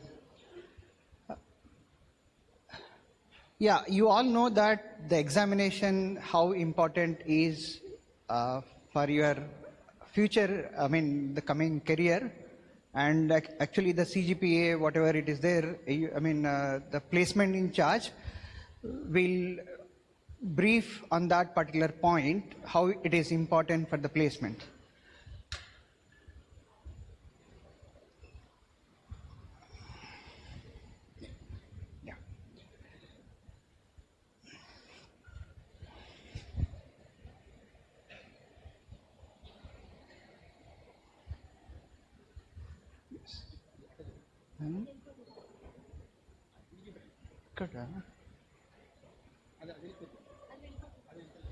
Slide change అవ్వట్లేదు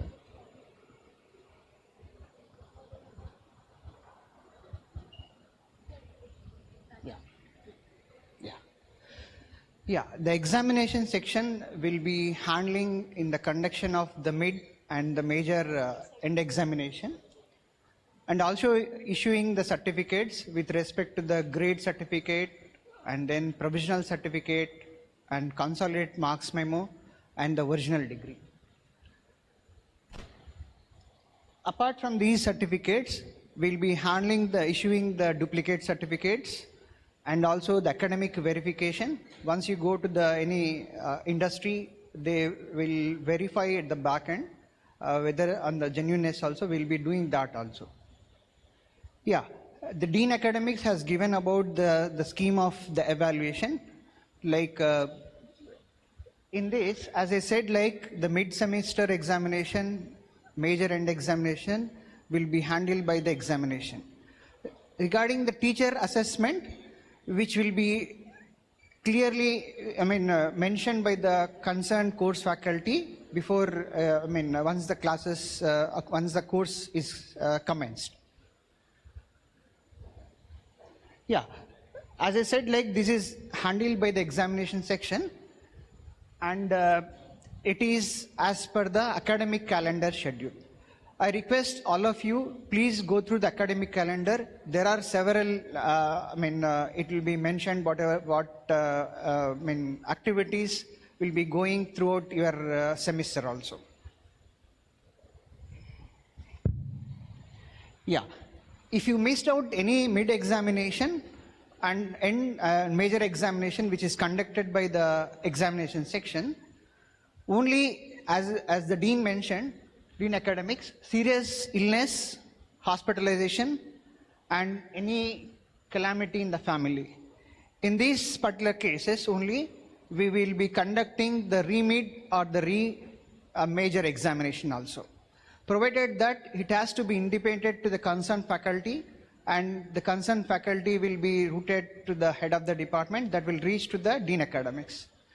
And once after reaching to the Dean Academics, this is the committee, they go through that whether the is it a genuine case or not. Based on the genuine case only, we are going to have the re-mid or the re-end examination. If it is approved, then the concerned faculty of the course is going to be conducted the mid examination. The examination section will not be coming into the picture. Okay. And if the major examination of 50 marks is approved, the examination section will be conducting the exam only in the summer, in the makeup examination only. You can see over here the makeup examination summer vacation. We'll be going to conduct in the summer at one time only. We are not going to have we are going to have the 2 semesters, right? If you have missed in the odd semester, if there is any medical emergency, you are not able to take the major examination. In that case also, the major examination will be going to conduct in the summer examination. In that case, we are going to award temporary grade is I temporarily. Okay. Yeah, we are going to award the temporarily I grade.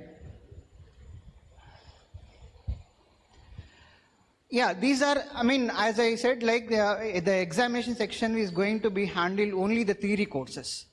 We are going to have the major, the laboratory course evaluation.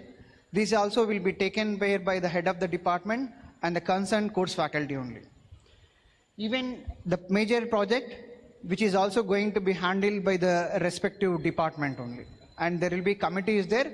They will be having their set of guidelines which will be going to be shared with the students also. Yeah. The summer internship EPICS project course evaluation also, these also will be handled by the respective department. And there is a courses where it have a mixture of both the integrated. You have a lab as come as a theory course. In that case, the laboratory evaluation will be done by the respective course faculty in charge, and theory examination will be conducted by the examination section.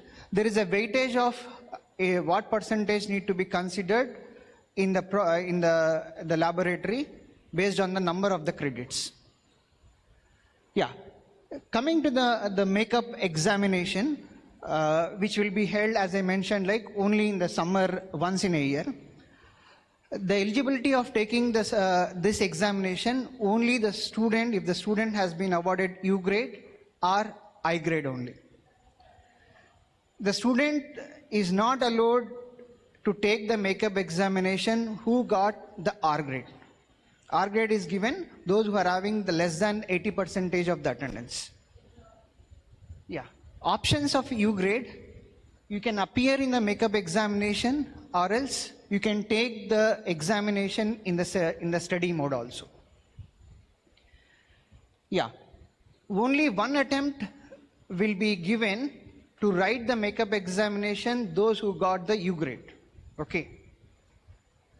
And while evaluating or while giving the grade, who have written the makeup examination, the continuous evaluation, which is of 50 marks, is to be considered for the grading also. Okay.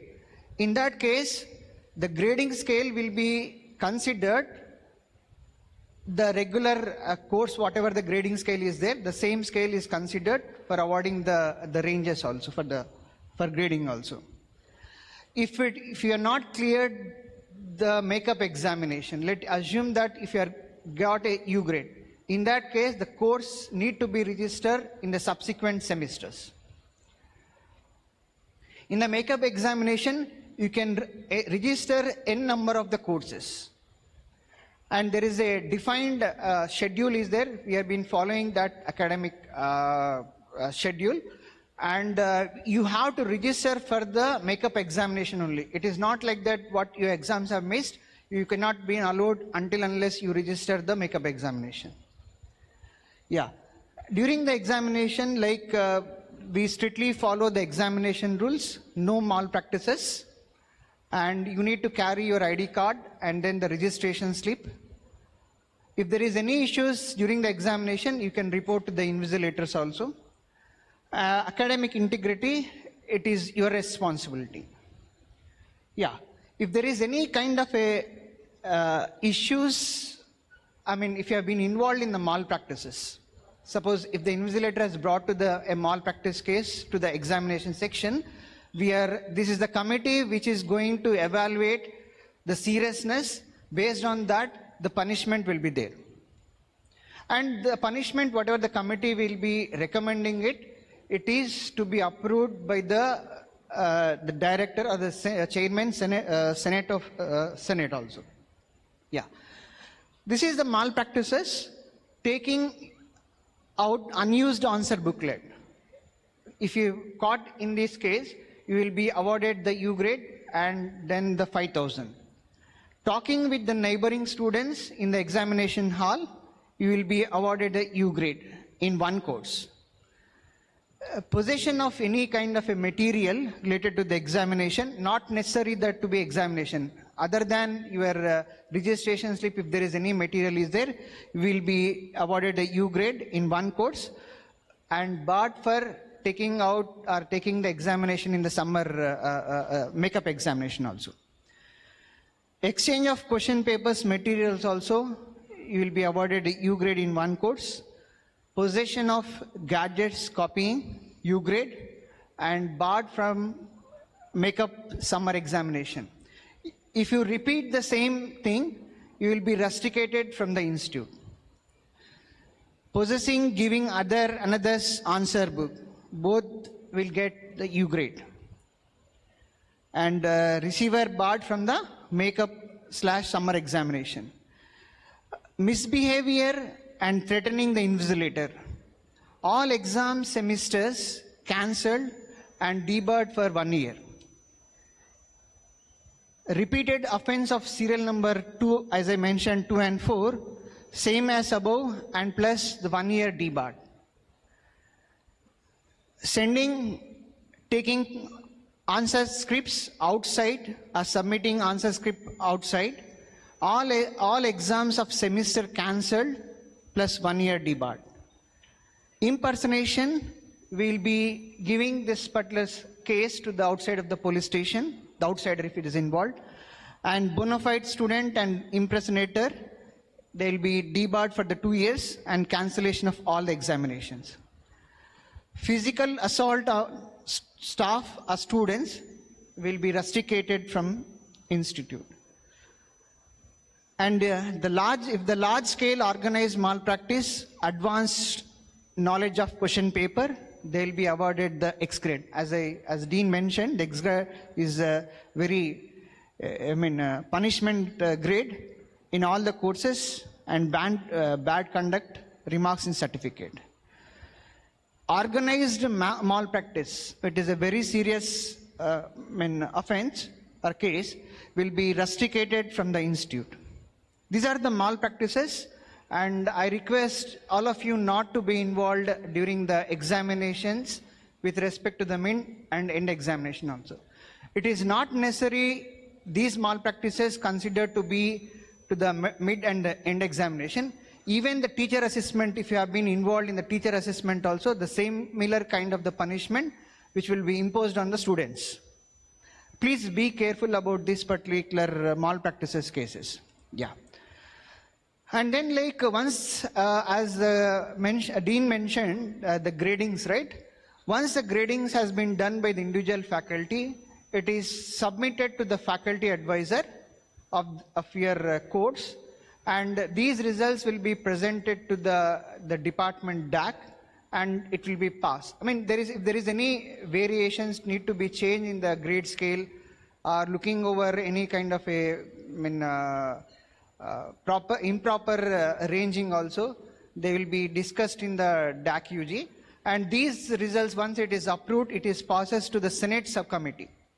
It is not just the faculty which is given the grade. It will be verified at the department level, at the Senate level, at the Senate subcommittee also will be verified. And then the Senate will be ratify those results which has been approved. If there is any, once you submit once the faculty submits, if he feels that if there is any, the wrong entry of the marks or the wrong entry of the grades, the concerned faculty has to approach to the examination section or the Dean Academics to modify it. And then if there is any, concerns with the students also, as Dean Academics mentioned, you can appeal to the DAC also. Within the 5 days of, of publication of the results. Yeah. This is the flow chart, like how it goes. The student grievance give a complaint to the examination branch. Once after collecting all the student grievances, will be forwarding to the department head, and the committee will sit out in looking over what kind of the concern and is there a genuine or not. And if the faculty is the member of the DAC, then in that case, the faculty who are there handle the course will be moved out of the committee in finalizing or in recommendations also. That will be, the DAC recommendations will be forwarded to the Dean Academics. Dean Academics will take a decision whether to be modified or not also. That will be sent again to the examination section. Yeah. Once after successful completion of the required number of the credits, the examination section is going to provide the provisional degree certificate, consolidate marks memo, and the original degree certificate which is awarded at convocation. For the 8th semester BTech program, we are not going to issue the grade sheet. Instead of that, we are going to give a consolidate marks memo where your 8th semester grade also will be appear there. The important rules are no dues certificate is mandatory to issue any kind of a PC, provisional certificate or CMM or degree certificate. I mean, you will be providing every semester, we are going to issue a grade certificate. I mean, some of the students, they throw it or try to get back to the examination section, I mean, within the 10 days of once you receive the grade sheet. There are the cases where the student will not take their provisional certificate or the consolidate marks memo or the degree certificates. In that case, there is a retention fee based on the year also. Yeah. And then the closing message, like examination section is going to be ensures the fair operations, transparent, efficient academic process. And we expect from the students also disciplined, responsible, and to be proactive. And feel that the exams are not the hurdles, but milestones for learning journey. Yeah, these are some of the key resources. As I mentioned, like we need to follow the academic calendar and rules and regulations and program curricula, and then the student disciplinary manual also. The student disciplinary manual, it is there with all the disciplinaries which is involved with the hostels, it involves with the academic zone also. Yeah, this is our examination website. You can just visit it and you can get some information, what are the certificate, what are the rule positions which have been there for issuing the certificates. Yeah, this is, thank you for patiently listening. If you have any queries, you can reach to the email ID. If you are related with respect to the UG related issues are there with respect to the examination section, you can contact the UG_exams. If he has not responded within 5 working days or 3 working days, you can approach to me. I'll get back to you by email. Okay. Thank you very much. If there is any questions, you can email to me. Thank you. Thank you, sir. Thank you, sir, for clarifying the. Thank you, sir, for clarifying the examination process.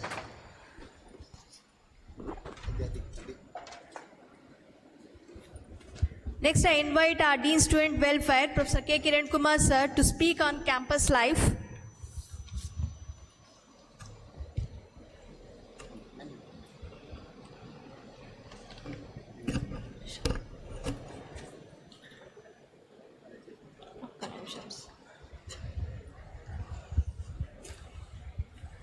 Yeah. Good afternoon, my dear students, those who are sitting in this auditorium, and also those who are in the ALC and the rest of the seminar hall complex seminar halls. I myself, Professor Kiran, are now holding the responsibility of Dean Student Welfare. So far we have listened to the Dean Academic and the Professor in Charge examinations with all set of rules and regulations. Okay. So the next 20 minutes I will be try to navigate you through the campus and try to give us little insights about the campus and what to do, what not to do. Okay. So you will see the 67th batch of this campus. So just you can see the legacy of this institute. Okay. Already 67 batches have been admitted right from the inception of 1959, and you will see the 67th batch.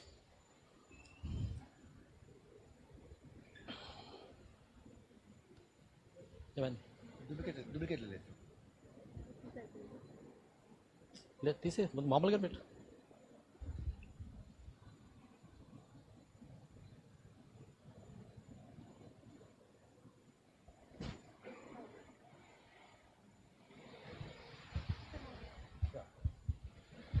So I don't know what is the reason you have taken this, you have chosen this NIT Warangal as your destination.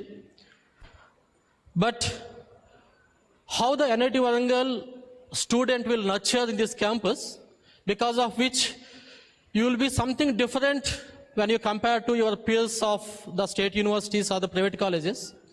Let me summarize the 10 reasons why a NIT Warangal student, a NIT Warangalite is stand out from the rest of the peers. The first reason is the scholarly proficient faculty. As you know, we have 370 faculty as on today, and which will increase it to 500 plus in next coming couple of years. So each and every faculty having the PhD holder and having a very rich research experience. So the research experience of each faculty will enhance the academics curricula delivery also. The second reason I can say the campus culture. As you know, this is a residential campus. Because of the residential campus, you are not only exposed to the academics, but also the campus culture will help you for the personality development. The third reason is infrastructure. So this is a 234-acre campus, well-equipped labs. Okay, some of the UG labs, if you see, you feel the labs are little shabby or little old. But those are the basic labs. But if you go to the advanced labs, you can see infrastructure is almost close to the world-class infrastructure. The next reason is the placement and the career exposure. As probably half an hour from now, the CCPD head will tell you the exact placement statistics and he will guide you. So NIT Warangal having a legacy of the good placement record. I can say the NIT Warangal is the topmost NIT as far as the placements are concerned. Even if you look at the perspective, means recruiter's perspective also, any recruiter first tries to come to the NIT Warangal irrespective of the NIF ranking or any other parameter. So the hostel living and the self-reliance.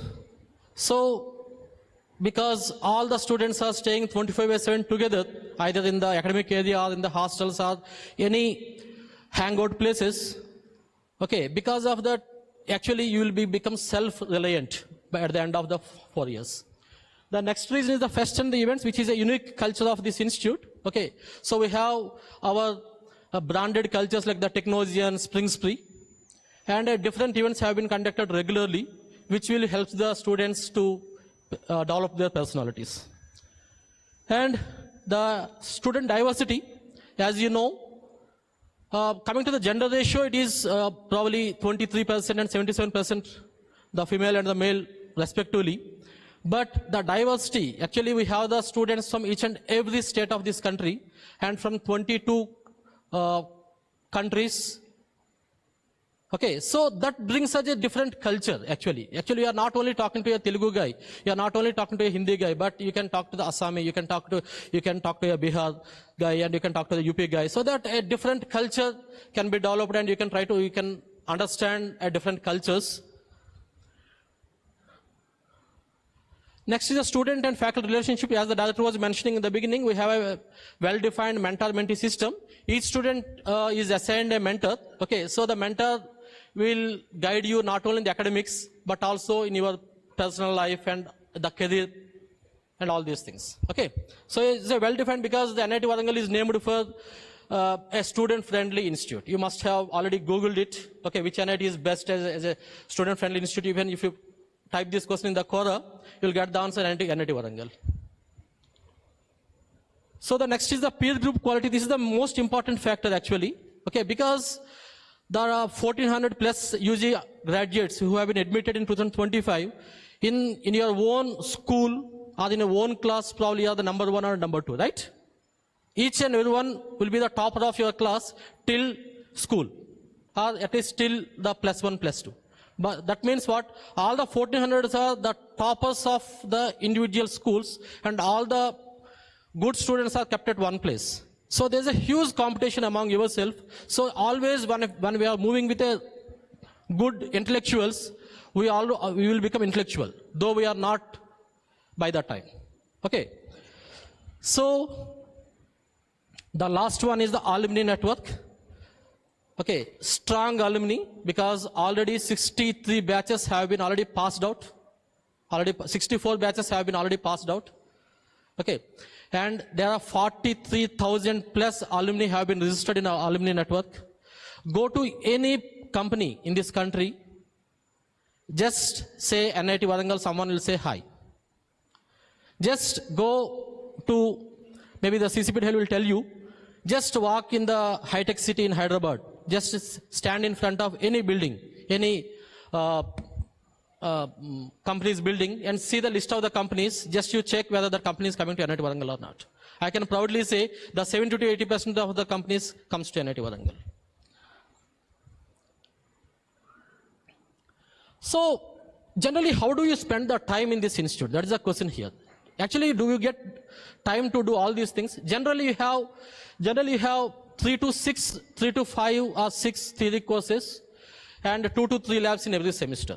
But if you put together the number of contact hours, okay, in total, you will study 35 to 38 courses in the 8 semesters of your BTech, and there will be 20 to 24 laboratory courses, and hardly you will spend in the labs and classroom together hardly 2,400 at max hours in the campus. So do you get time to do all these things? Let's check with the numbers, because we are the engineers. Unless until we show with the numbers, we don't believe, right? So that the time sufficient to achieve the goal. Okay. So from now onwards, you will be in this campus for next 1400 days. So typically speaking, 33,600 hours.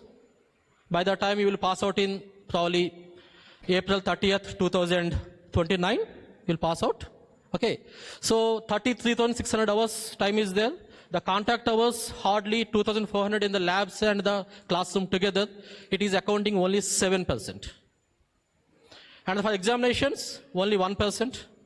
So for the all 1400 days, if you spend a 10 hours time dedicated for the eating, sleeping and all the things, it is 42%. So exactly the 50% the time is left, right? Do you agree with me? So, because the future of your universe, the rest of the 40 years from now, I mean after the BTech, will be deciding how you can invest your 50% of the time in the next 1400 days. What you will do with the remaining 50% of the time. How much time is required for the preparation? How much time is required to do some additional activities? What can be done? So let it be a 20% of the time is required for the preparation of the examinations. The remaining time can be spent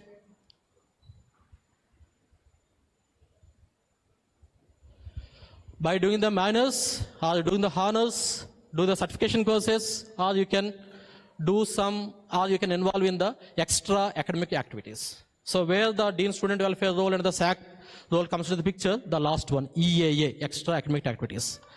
So if you excel in any one of these four or more than one of these four, definitely your CV will be stand out among the peers. Otherwise, you will go with only one degree, BTech, but you will be lagging behind the competition. So the halls of residences, we have 16 halls of residences, and anyway, the chief warden will explain you the halls of residence and rules and regulations of each hall. Next, it comes to the SAC, the Student Activity Center. Actually, the SAC is the vibrant hub of the campus extracurricular activities. So we have around 25 student clubs at different clubs. Okay, anyway, the SAC president will explain you after my talk.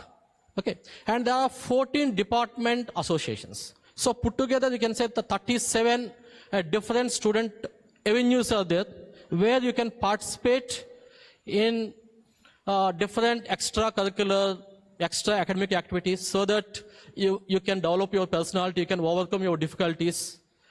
Okay, so details of the SAC will be explained by the SAC president very soon.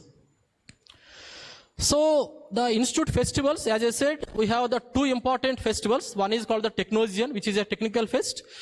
Typically happens in the month of October. Okay, this time we have scheduled it on October 24th. Okay, it's a 24th and 25th. That is a 2 days festival. All the technical events will be conducted, and you will be exposed to different technologies and this is the most popular event. That is Spring Spree, which will happen in the spring, in the spring season, generally in the month of March, which is a cultural fest. It's a complete cultural fest. So wherein all halabulla can happen, will be there, okay? And generally we'll invite a prominent people as a chief guest. Last year, Pawan Kalyan, the Telugu cine star, was the chief guest, and last year Padma Shri Brahmananda was the chief guest. So like that, every year we used to call one guy, and also there will be the pro shows and the fashion parades, fashion shows, lot of drama events, dance events, a lot of fun for 2.5 days of this Spring Spree.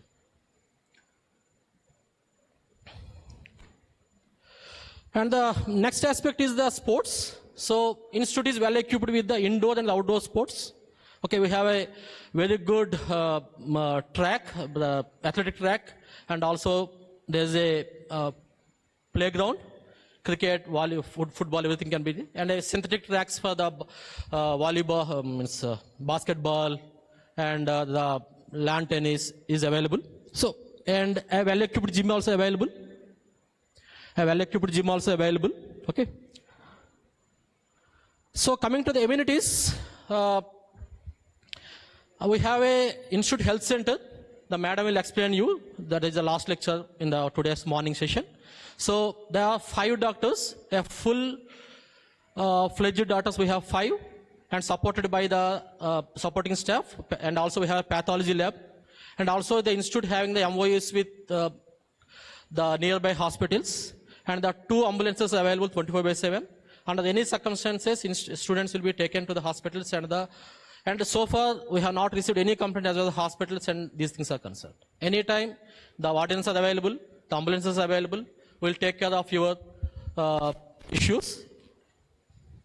And next it comes to the central library. The central library is equipped with almost near to 2 lakhs books, and there's a self-check-in automatic drop boxes are there. Okay, it helps us in a seamless accessibility. And also there's a platform called the My Loft. By using this platform, actually you can access the e-content of the library even outside the campus also.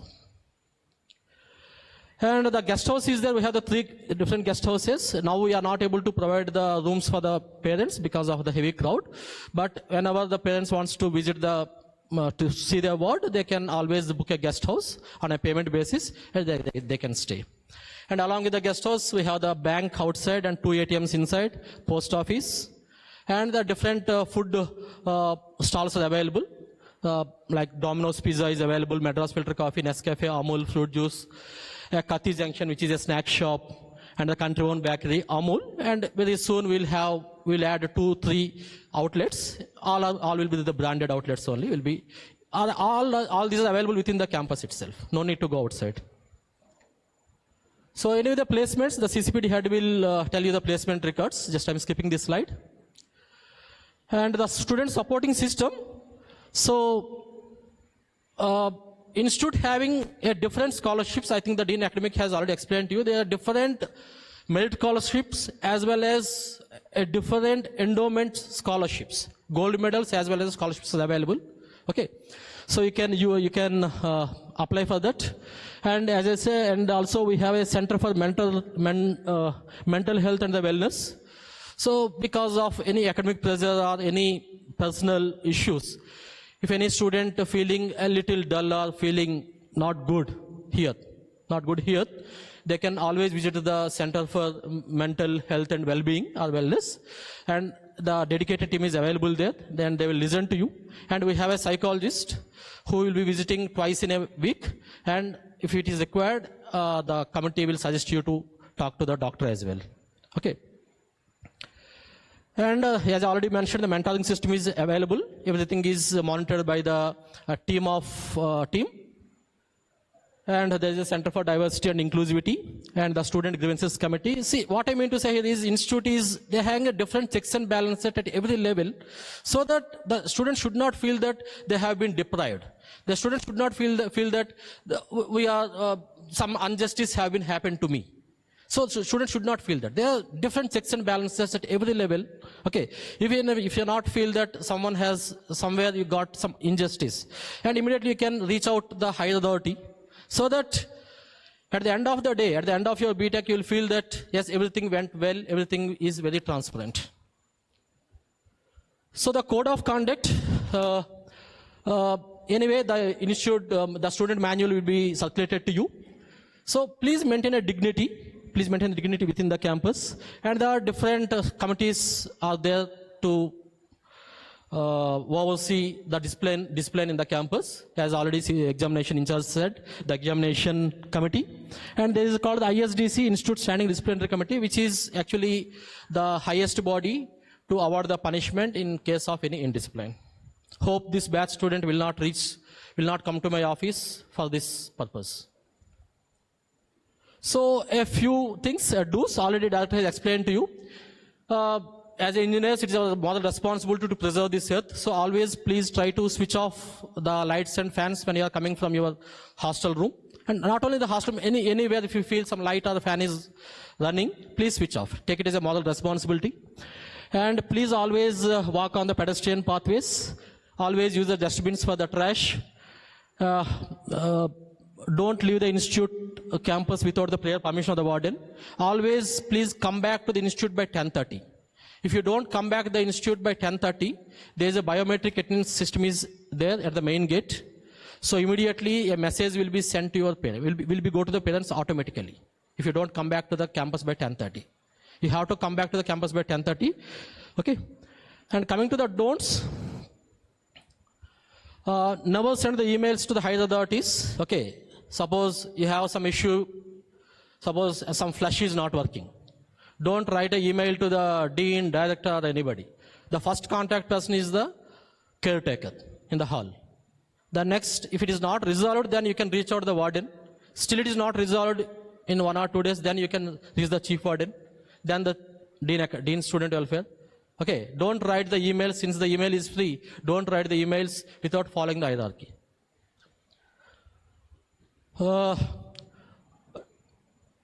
And most important is, don't use any electrical appliances. Anyway, the chief warden will.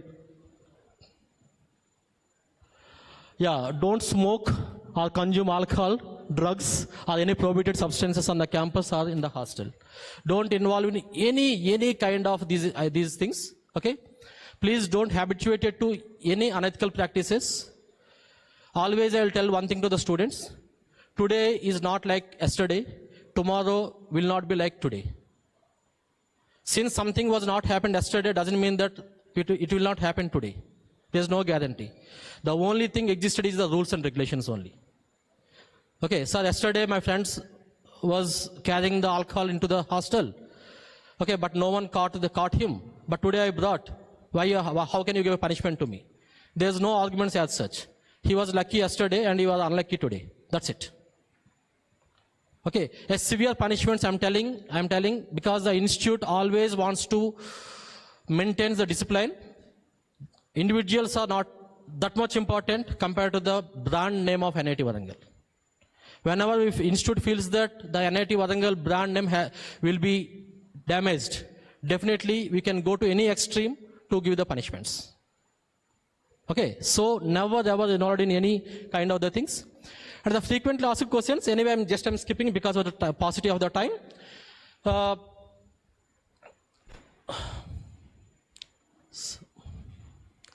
Because all these will be available in the student handbook that will be circulated today. By today evening, I will send an email to you. Okay, student handbook.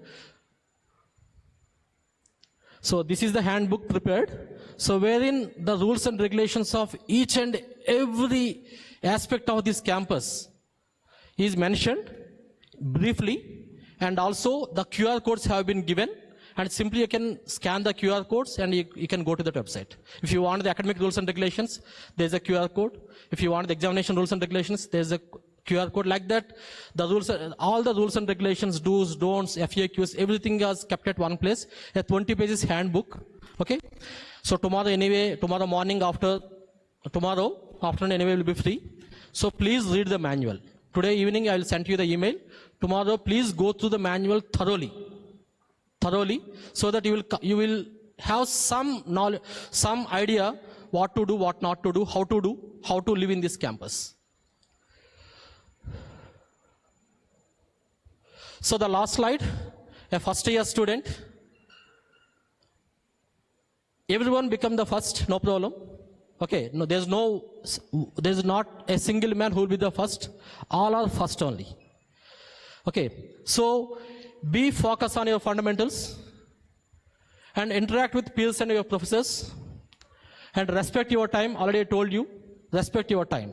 Whatever the time available next 1400 days, you will not get. Your parents and the teachers must have told you that once if you get a seat in NITs or IITs, your life will be settled.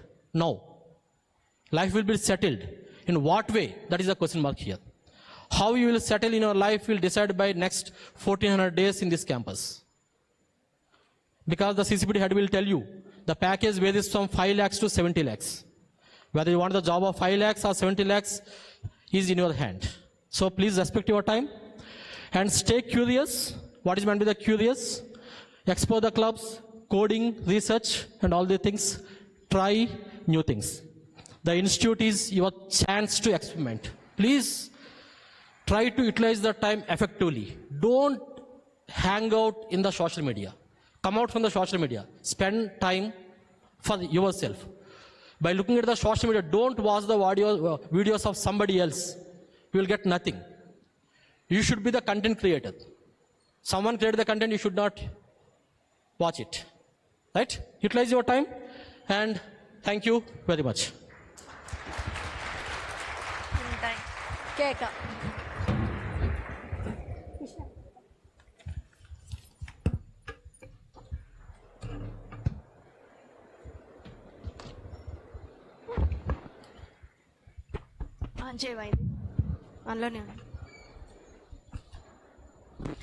Thank you, sir, for giving a lively glimpses of a vibrant campus atmosphere at NIT Warangal.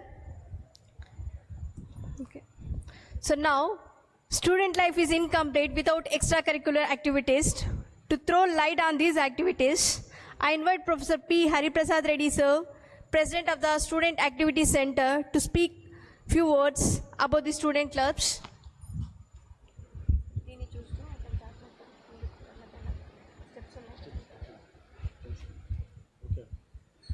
Yeah, good afternoon, students. So welcome you all to NIT Warangal. So what is SAC? So it's a student activity center, which is next to the adjacent to this building, where you can visit during the evening times. Where we have several clubs. I will just since there is a lack of time, I'll quickly run through the slides.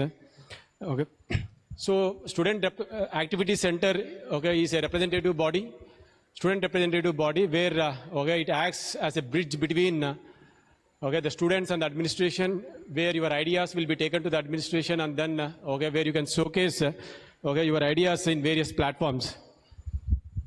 So going into the details about the objectives of SAC, where you can foster a sense of brotherhood among all the institute students, because you are coming from various places, various parts of the country. So where we bridge the gap in gender, cultural preferences, disparities, state of origin, different academic programs are there. So it's not like CSE is a top branch and civil engineering is a lower branch. So all branches are equal here. So we want to promote extracurricular activities among all the students. So help students in developing their leadership skills, entrepreneurship skills, as well as innovative skills. So there will be various inter-NIT competitions, both in technical, cultural, athletic, film and music, where we'll be conducting various events, even events conducted across the country, various institutes, you can actively participate. So where we'll be helping you, in participating in such events.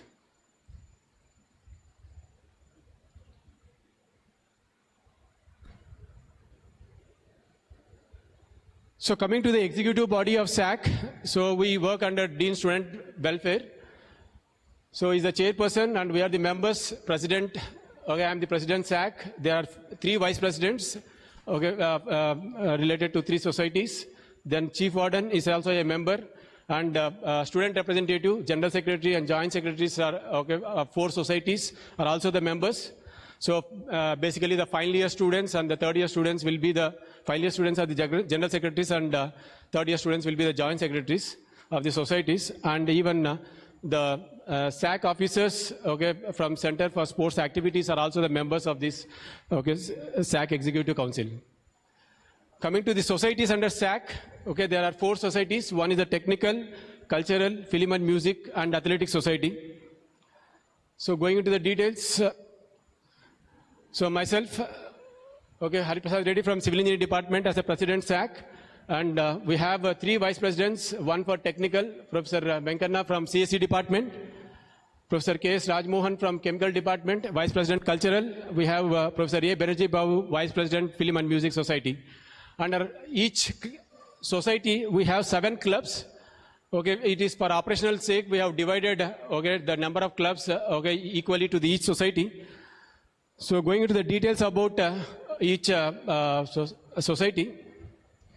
So under Technical Society, we have 7 clubs, and these are the faculty advisors of each society, each club. Science and Astronomy Club, Software and Development, R&D, Robotics, Innovative Garage, and this is the new club which we have introduced this time, Model and Prototype, and other one is the Satellite and Electronic Amateur Club. So the objectives of Technical Society is mainly to promote and encourage technical innovations and entrepreneurship among students, to foster student interest in designing and developing working devices and physical models. So where particularly any of the society which you can be a member and then actively participate, to promote and support computer-based activities, including creative software development, graphic-based models. So where under Software Development Club, you can be a member and then actively involved. So one of the biggest technical event that happens in the institute every year is Technosian. So where in collaboration with academic departments, so we'll be conducting this event. So we also will be arranging the lectures by eminent speakers on emerging areas of science and technology as a part of Technical Society.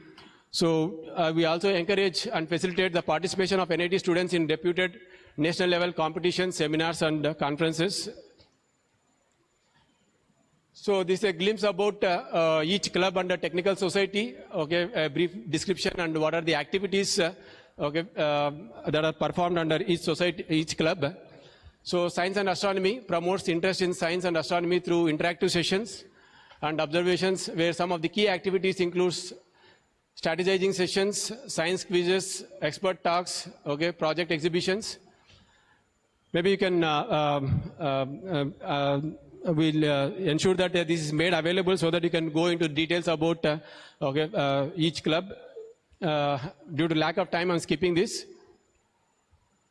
So this is one of the glimpse of last year Technosian event. So can you recognize who are these two people? We call two motivating speakers, okay, where the students have, okay. See, again, selecting the speakers is the choice of the students. It's not the choice of the, either the president or the vice president, it's the choice of the students. So that's where, okay, the students have invited two experts during the Technosian 24.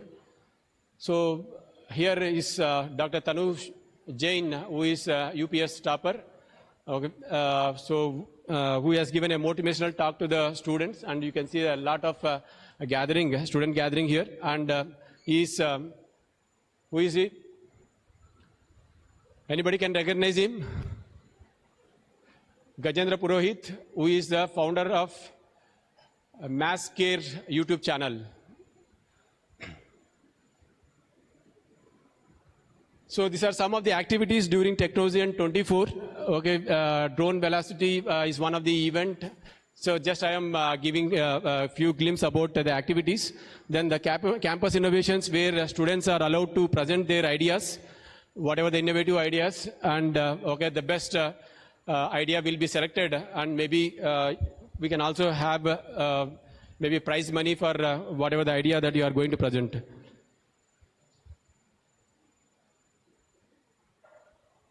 Then coming to the cultural society, these are the 7 faculty advisors for different clubs.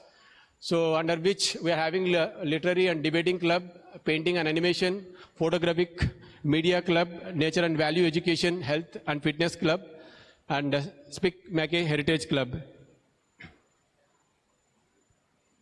So mainly the objective of this cultural society is to promote and encourage extracurricular activities of students in the areas of creative writing, poetry, drama, art, okay, craft, maybe sculpture, painting, photography, quiz, whatever, okay, sky is the limit. Okay, to conduct workshops on creating, writing and organizing, okay, organize national and international level competitions, institute level competitions, okay, even, okay, where you can also conduct, organize different institute level functions like Independence Day, Republic Day, okay, where the students will be the workforce in conducting these events. So, and cultural events where we can have, okay, inter-hall competitions also. And one of the biggest cultural fest is the Spring Spree, which will already Dean has mentioned you, which will be conducted during February or March every year. And so this is, okay, coming to the overview of okay, various clubs under this society. So where literary and debating club promotes critical thinking, communication and public speaking. So some of the activities under this club where debates, okay, creative writing, okay, group discussions, okay, literary competitions will be conducted. Painting and animation club encourages creativity through visual arts and design. So where okay, live painting events, wall arts, okay, animation workshops. I'll show you some of the recent activities performed by painting club. Then photography club captures the campus life, okay, teaches photography as well as storytelling. And media club manages campus media and creative content. So where event reporting, newsletter, how to okay, prepare the newsletters, blogging, social media campaign. Okay, these are some of the activities. Then nature and value education club, which promotes environmental awareness and ethical values. So where plantation drives will be conducted regularly. Okay, clean campus initiatives, where every year, okay, our director has initiated a Swachh Bharat Sarvekshan, so students will be actively participating in this activity. So value-based workshops and sustainability. So these are some of the activities. Then coming to the health and fitness club, mainly focuses on physical fitness and wellness. So we are having yoga sessions. Okay, every day morning yoga sessions are conducted. So students can actively participate to be more healthy. So fitness challenges. Okay, then nutrition workshops, health awareness drives, and the Speak Make Heritage Club. Okay, where to preserve the Indian arts and cultural heritage. So where we'll be conducting some of the classical music concerts, okay, dance programs, okay, heritage talks and appreciations will be there, some of the activities under this club. So this is the recent Spring Spree 2025. Okay, already the Dean has shown you some of these photographs. So he is Dr. Brahmanandam, Padma Shri Awardee.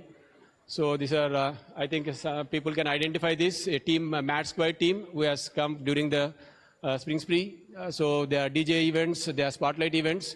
And if you see this one, this is, the wall painting done by our painting club students. So which has brought a lot of, life to the, colorful life to the Spring Spree 2025.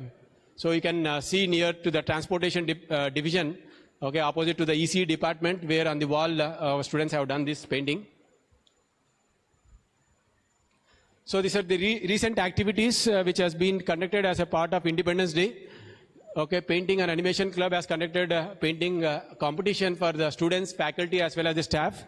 And the students and faculty who have won the first prize has been given the prize money, prize as well as certificate of appreciation. And every student who participated in any of the events will be given the participation certificates. Okay. And this is the media club where they have conducted the event on content writing competition. And this is the glimpse of the activity. Then coming to the next society, Film and Music. Okay, which is a very, very vibrant society. Okay, so we are having a very vibrant faculty, Vice President of Film and Music Society. If time permits, we'll play one video which has been short film made by our students. So which is a very enlightening video. So we have under this Music and Film Club, Dance and Dramatic, TEDx and Quiz, Business and Finance, Ek Bharat, Shresth Bharat, Young Youth Red Cross and Entrepreneurship Club. So mainly the objective of this society is to organize an annual music and dance festival covering events from all parts of the country to facilitate practice sessions in music and dance by the students, whoever is interested, to organize major youth event of the year, okay, to screen movies regularly. Movies will be screened in the same auditorium, okay, so that the students can relax during, because you will be stressed with a lot of academic work. So to conduct a week-long film festival once in a year, I think we are planning in the month of September, 1 week, what we call cultural festival. So these are overview of the various clubs under film and music. So where encourages music and film enthusiasts by providing a platform for whoever is having a talent of playing any instrument or even who are good singers, they can showcase their talents. So Dance and Dramatic Club promote performing arts, including dance and even some of the skits can be made by the students. So recently during the Independence Day, there was a good performance by Dance and Dramatic Club. I'll show you some of the glimpse about the event. Then TEDx and Quiz Club focus on knowledge sharing and intellectual engagement. Business and Finance Club, build financial literacy and business acumen among students. And Ek Bharat Shresth Bharat Club promotes national integrity and cultural exchange among states. Youth and Red Cross works on health awareness and humanitarian services for the community. And Entrepreneurship Club nurture innovative ideas and entrepreneurial mindsets. So these are some of the activities under each club. So this is recent activity performed by Ek Bharat Shresth Bharat. This is Indian classical music event. The other one is Rakhi making competition. okay, by the students. And Independence Day quiz has been conducted by Quiz and TEDx Club.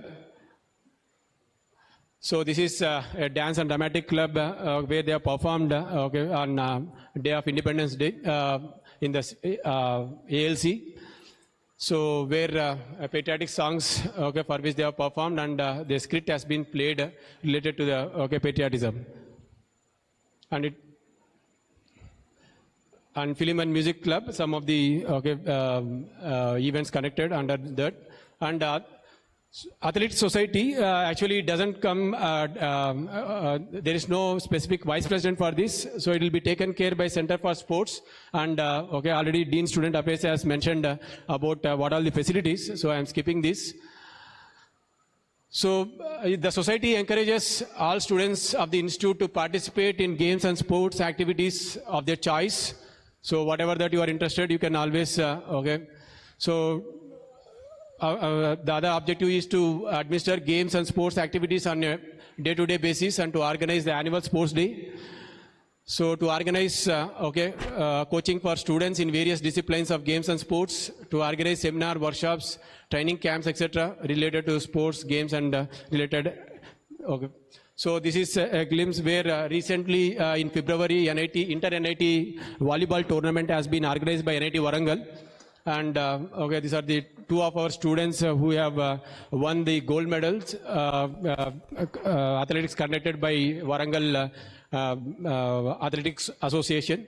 So in some of the, I think it is in shot put, and other one is handball. So apart from that clubs, okay, the NCC also is a part of the SAC. So where, okay, NIT Warangal NCC has 54 sanctioned, okay, cadet positions, okay, where students can, who are interested can join. So you can contact, okay, Professor Sudhir Kumar, who is, okay, faculty in charge for NCC. So this is a glimpse of okay, the NCC students who have performed during the Independence Day. So which shows their dedication, patriotism, okay, can be clearly seen okay, during the Independence Day okay, performance. And NSS also is another thing which comes under Student Activity Center. So where okay, is a student-driven organization under Ministry of Youth Affairs, and various activities that includes anti-drug rallies, cleanliness drives, awareness campaign, and programs on sustainable development. So this is a glimpse of NSS activity where our director was very actively engaged along with the students and the faculty. Okay, in every month we'll be having okay, such NSS activity in the campus in order to see make our campus clean, green, and sustainable. So I okay, request all the first year students to actively participate in such events okay, whenever it is going on.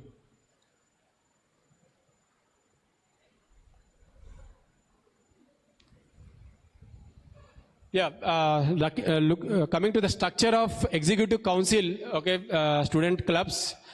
So anyway, this is not required as a first year students, okay, what you can join as a member.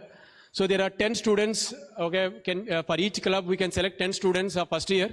So among the 21 clubs, whichever club you are interested, okay, you can okay, put an application to the faculty advisor. There will be a selection process where you will be interviewed and then taken as a member, because only a limited number of, okay, because we need to restrict the number, so we have to okay, have a selection process. Okay. But still, you can always be a volunteer okay, for any club, even though you are not a member. So based on your active participation, so if you want okay, what you call your active participation certificate may be given at the end based on the recommendation of the faculty advisor of the club. Okay. So where the club will be led by general secretary, there will be additional secretary and executive members along with the members. Okay. Yeah, this is the last slide. Okay, as you are in the journey of starting your journey at NIT Warangal, okay, I'll end with a small quote. So your time at NIT Warangal is not just about learning. So it's about becoming the best version of yourself. Okay, so everything okay, lies with you. Okay, what you want to become. So engage beyond academics, explore and innovate, develop holistically, make memories and build network. Okay, that's what the message I want to give to you. Thank you. So you can contact for any queries, okay, SAC_president at NIT, or you can contact by phone. Okay, so stay connected, get involved, make an impact. Okay. So welcome you all again to the NIT Warangal. Let's build together, okay, the future of NIT. Thank you, sir, for such a long elaboration of all the clubs. Hope the students will be making use of them in the future. Now I invite the Chief Warden, Professor Abdullah Ajim, to share his view on hostel lives, which will soon become the second life for our students. Sir, request briefly introduce the... Thank you, sir.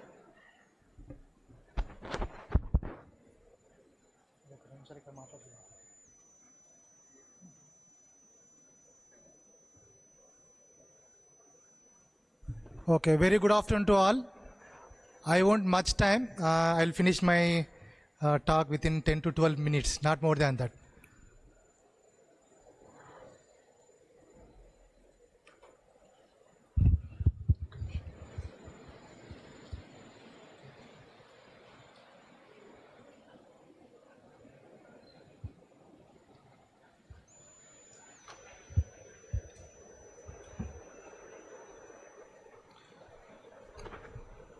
Okay, it's a real pleasure to be here today as we officially welcome to the NIT family.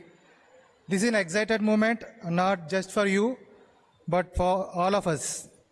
You are about to start a journey filled with learning, growth, and countless opportunities. By choosing NITW, you have joined a community that's known for its excellence in academics, research, and for being vibrant, supportive place where everyone can thrive. So as a Chief Warden, I am welcoming all to the Institute Halls of Residence. We are having 14 halls of residence for boys and 4 for girls. And we are having 5 Institute food courts, 1 for girls and remaining 4 for boys as well as girls. So our halls of residence administration is structured to ensure you to receive the best support and guidance throughout your stay. As a Chief Warden, I'm led the team with the wardens and caretakers, supervisors, and then the housekeeping staff, both in the halls of residence as well as the messes. So our office staff is also help you always. They are cordially and they will try to be communicate always with you. Whatever issue related to hostel, you can contact them at any time. So our main goal is in the halls of residence is to provide a safe, supportive and comfortable environment where you can grow both academically and personally. As the Dean mentioned, you are going to spend most of the time in the hostels. You are, I think he mentioned about 32%, right? So we want you feel at home here, and we are committed to making sure that your stay is enjoyable and enriching. Our staff, including our senior medical officers and other officers, always help you out. Whether you have questions about studies, concerns about your health, anything else, please don't hesitate to reach out. We are here to help you. So living in a community like ours is a wonderful opportunity to learn from each other. NITW brings together students from all over the country, from different backgrounds and cultures. This diversity is one of our greatest strengths. I encourage you to embrace it, be respectable to each other's differences, and take the time to learn from another and uphold the theme of Ek Bharat, Shrestha Bharat. Together, we can create a warm, inclusive, and supportive environment in our halls of residence. With the freedom of all halls life comes responsibility. We trust you to manage your time wisely, focus on your studies, and contribute positively to our community. Remember, your actions and choices affect not just you, but those around as well. Let's work together to maintain harmonious and productive atmosphere. So I will try to put some glimpse on the. Am I audible? Yeah. So we have a team of wardens appointed by the director. It is a tenure basis. We have the tenure of 2 years as chief warden and then wardens. So we have the Hall of Residence Administrative Office, which is the main hostel office. And then we have the Hostel Executive Committee, then Hostel Advisory Committee. This is the major committee which will try to take the major policies and decision at the institute level. And at the hostel level, we have the Hostel Executive Committee, which are the committee will try to take the decisions for routine matters. And here we have the student representatives, both for the halls as well as the messes. As I already mentioned, we have 5 food courts, IFCA, B, C, D, and then one ladies hostel mess, which is known as Pidashini mess. That Pidashini mess is exclusively for girl students, and other messes, it is both for boys and girls. Even girls can also dine in those 4 messes. And all these messes, they'll be run by the students. There will be mess representatives from different branches, different courses like MTech students, MSc students, BTech students are they can become the MRs. So they want to check the routine things like the selection of menus, and then the item they need to check it out, the quality item they need to check out. So it is your responsibility that you need to maintain the hygiene, then the quality of the food, and the other things related to the mess. So as I mentioned, we have 13 halls of residence and then 4 halls of residence for girls, for 13 for boys. So this is the capacity of each hall. So we are almost of 7,000 capacity among all these 17 halls. It is distributed. So it is near about 7,000. It is 6,831 plus. So these are the halls of residence. Most of the first year BTech students, they will try to stay in this Ramappa Hall of Residence. And the wardens are Dr. Vinay Kumar. He is a professor in the electrical department. And then Dr. Leela Manohar is a professor in the chemical engineering department. So I want to mention a few things related to 1.8 here, the Ramappa Hall of Residence. See, these 2 halls, Ramappa Hall of Residence and then the Kakati Hall of Residence, they are under renovation. So because of that, we are facing some critical issues here. So don't worry, it will be sorted out within a semester. So most of the toilets, they are going to renovate. So the Kakati Hall of Residence, it will be completed by the end of this semester. We are expecting by the end of this semester. And similarly, the one half the Ramappa Hall of Residence, it will be completed by end of the semester. So the issues related to the hygiene, cleaning, the size of the room will be sorted at the earliest. Don't worry. It is, the only request from my side is you need to cooperate, you need to support. I'm requesting the students, I'm requesting the parents also. I'm getting the mails regarding the size of the room, then cleaning, the other other issues related to the hostels. So don't worry, within a week we are going to sort out the hygiene issue, the cleaning issue, other things related to the size of the room and then the changing of the room, it will be sorted out during the due course, right? So when the renovation is completed, then we will try to get sufficient accommodation.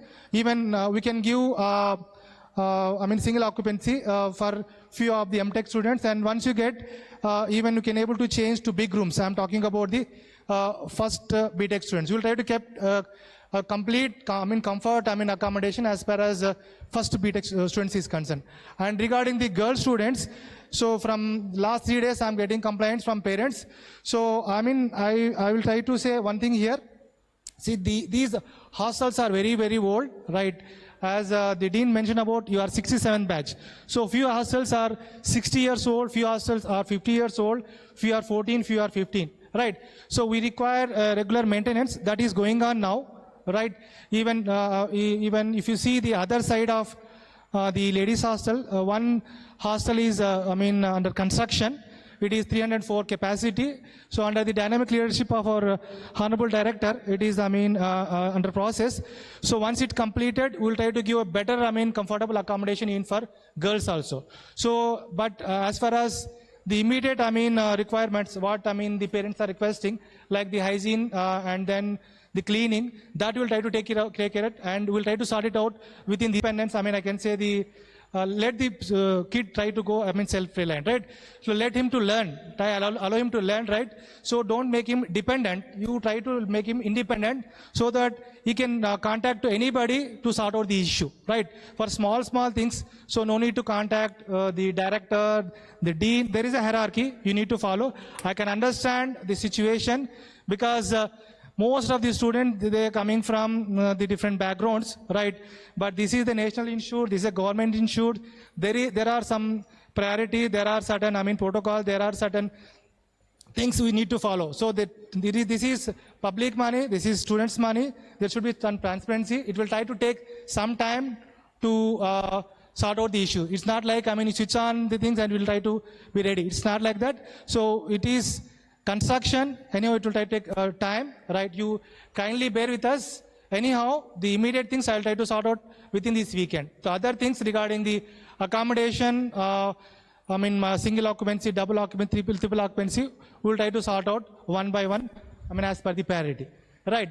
So this is regarding the 1K hostel, the Ramappa Hall of Residency. This is 1.8, the Ramappa Hall of Residency. This is Kakatiya Hall of Residency, right? So these things, once the renovation is completed, then we'll try to get a better accommodation throughout the campus. Because the capacity is about 2,000. The capacity of this thing is about 1,300.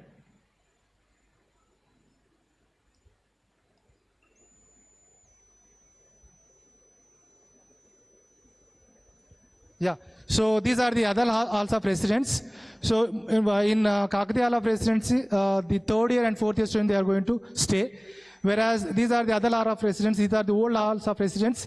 Gandhi, Gokhale, Radhakrishna, then International Students Hall. This is for DASA students.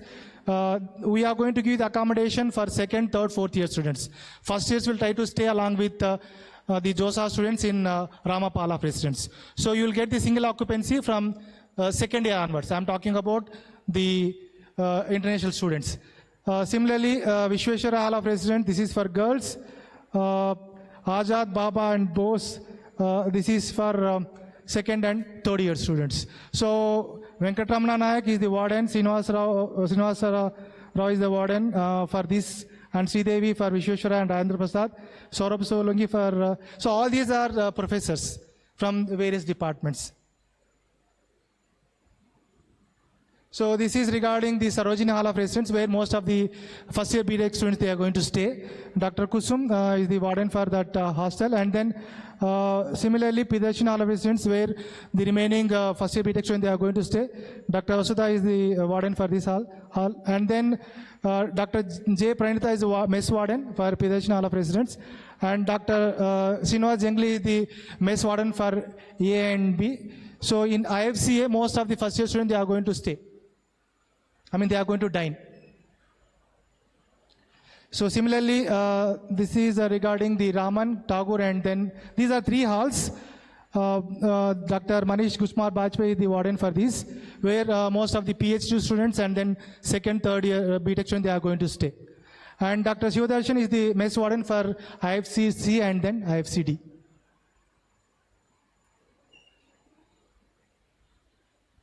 Okay, so this is very, very important thing. So there is a hierarchy you need to follow, right? If you have any issue with respect to your, hall of residence, I'm talking about your room. Suppose you are having an issue with plumbing, electricity, or carpentry, or cleaning, right? So there is a hierarchy you need to follow. First, you try to contact the supervisor or caretaker, right?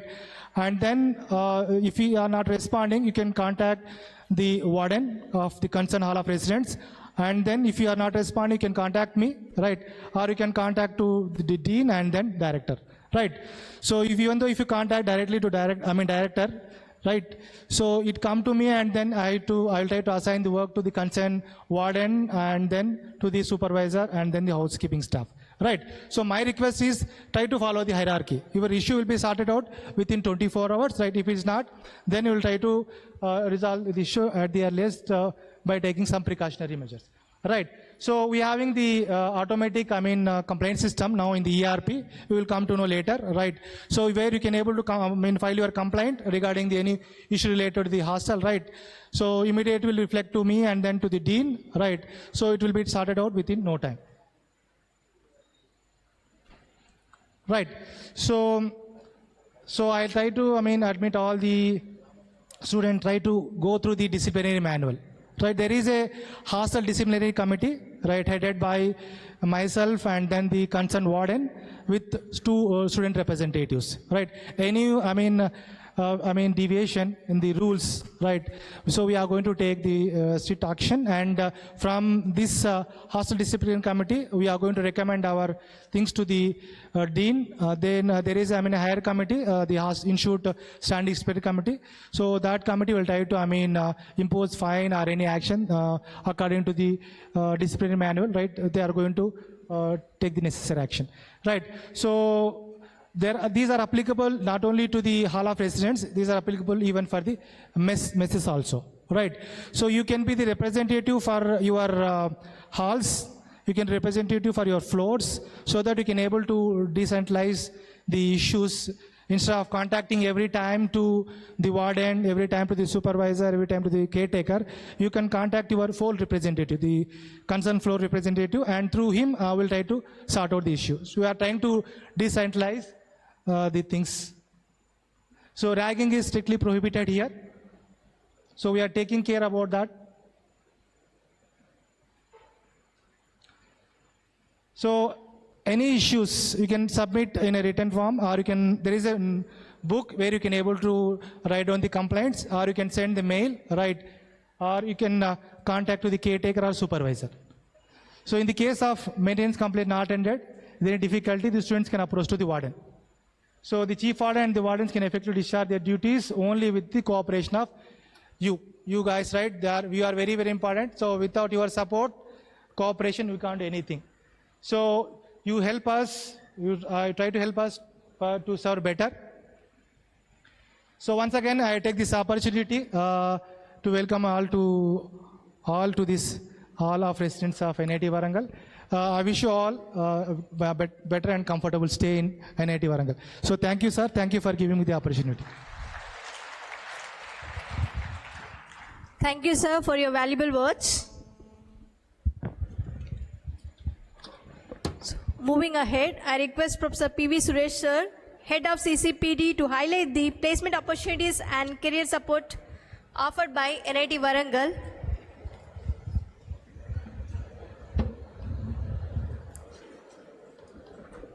So request to highlight briefly.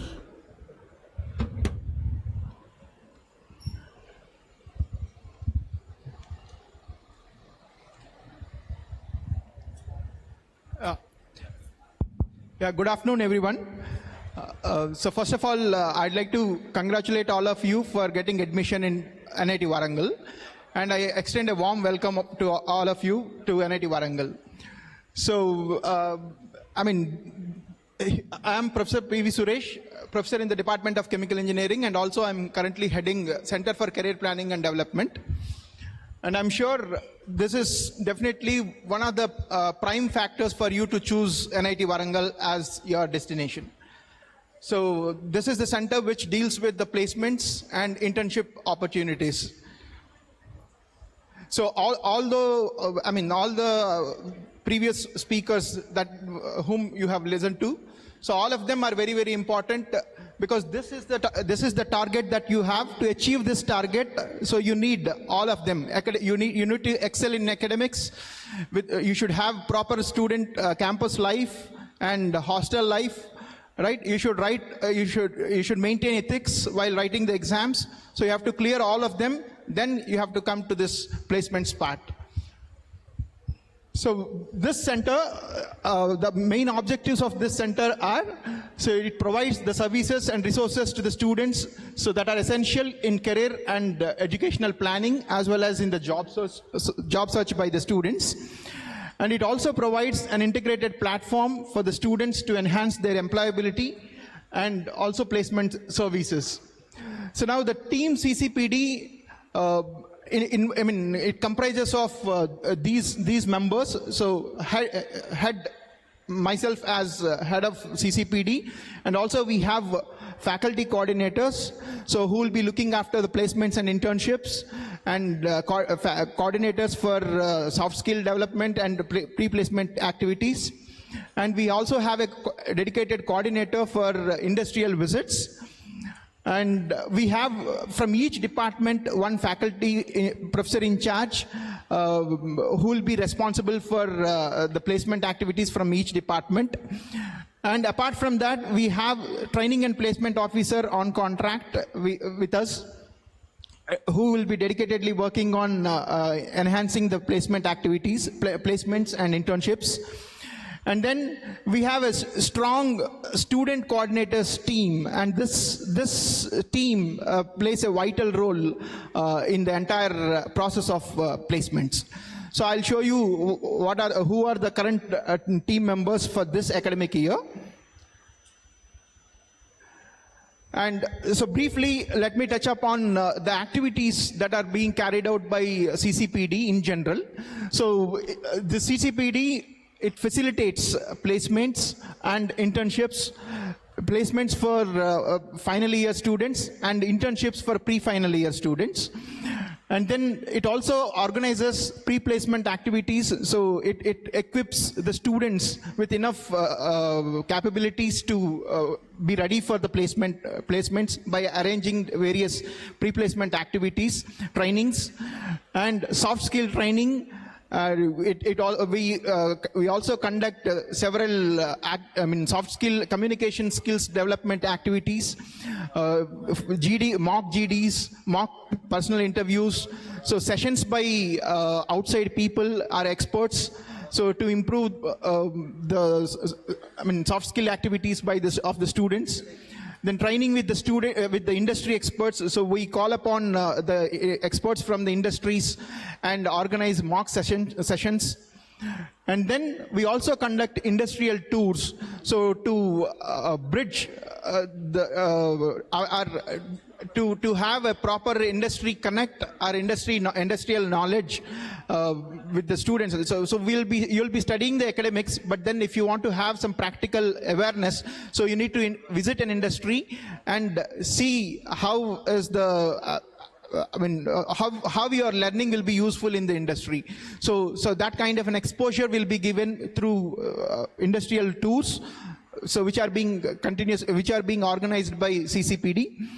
And also alumni engagements. So we also try to, as it was mentioned in the morning, so about 40,000 plus alumni are there for NIT Warangal. So we'll try to connect with most of the alumni, and we have a strong network base. So we'll try to tap in some information from the alumni and improve. So we'll see how best it can be utilized for improving the placements and internships. So CCPD is a place where the potential meets the opportunity. So these are generally the students of NIT Warangal. So they try to choose these paths. So broadly we can classify as four choices are there for NIT Warangal students. So one is going for a job either on campus or off campus, and so one can be interested in going for higher studies. So either one can go for a master's in abroad or within India, or they can even go for PhDs directly, either in abroad or India, and MBA, MS. So then apart from these higher studies and jobs, so one can also go for public services, so like civils, by writing civils, clearing civils and groups. And then, so one can also be an entrepreneur by himself, right? So they can have their own startups. So they can have their own, set up their own businesses. So CCPD tries to give sessions for all of them. So we try to, so in general trends, if you see, so mostly 80% of the students will be going for job either on campus or off campus. About 10% are going for higher studies immediately after graduation. And together, this entrepreneurship and public services are about 10%. So I think with Make in India and the current government schemes, so the entrepreneurs are getting a lot of encouragement, so the startups will be increasing. So as it was already mentioned by Professor Kiran, Dean Student Welfare, so you are already at a right place. So you are at a right place where, so you are in the #1 institute in the country, and NIT Warangal has got an excellent faculty. So with excellent qualifications. Then academic and research culture. There's a perfect academic and research culture in the campus. So there is a vibrant campus life. Just now we have seen, so what are the amenities, or what are the possibilities that you have to improve yourself. And we also have strong alumni connect. So all these things will make you feel that this is the right choice that you have made today. So with this, so what you should do is, what skills you should nurture during this 4 years is this. So you should build strong fundamentals in your courses. So whatever courses that you study from the first year, you should try to focus on the concepts and build strong fundamentals, and focus on the communication and interpersonal skills, so which are very, very essential to expose yourself. And then develop problem solving and analytical thinking. So, alone technical knowledge may not be sufficient, so you should develop problem solving skills and analytical thinking skills. So learn teamwork, leadership, and time management, which are again very, very important. So all of these can be, you can attain, so by doing several projects, internships, so those activities. And you should always stay curious, innovative, and proactive. So all these things you should nurture while you are in the campus, and all these things will be very, very essential for you to attain good placement.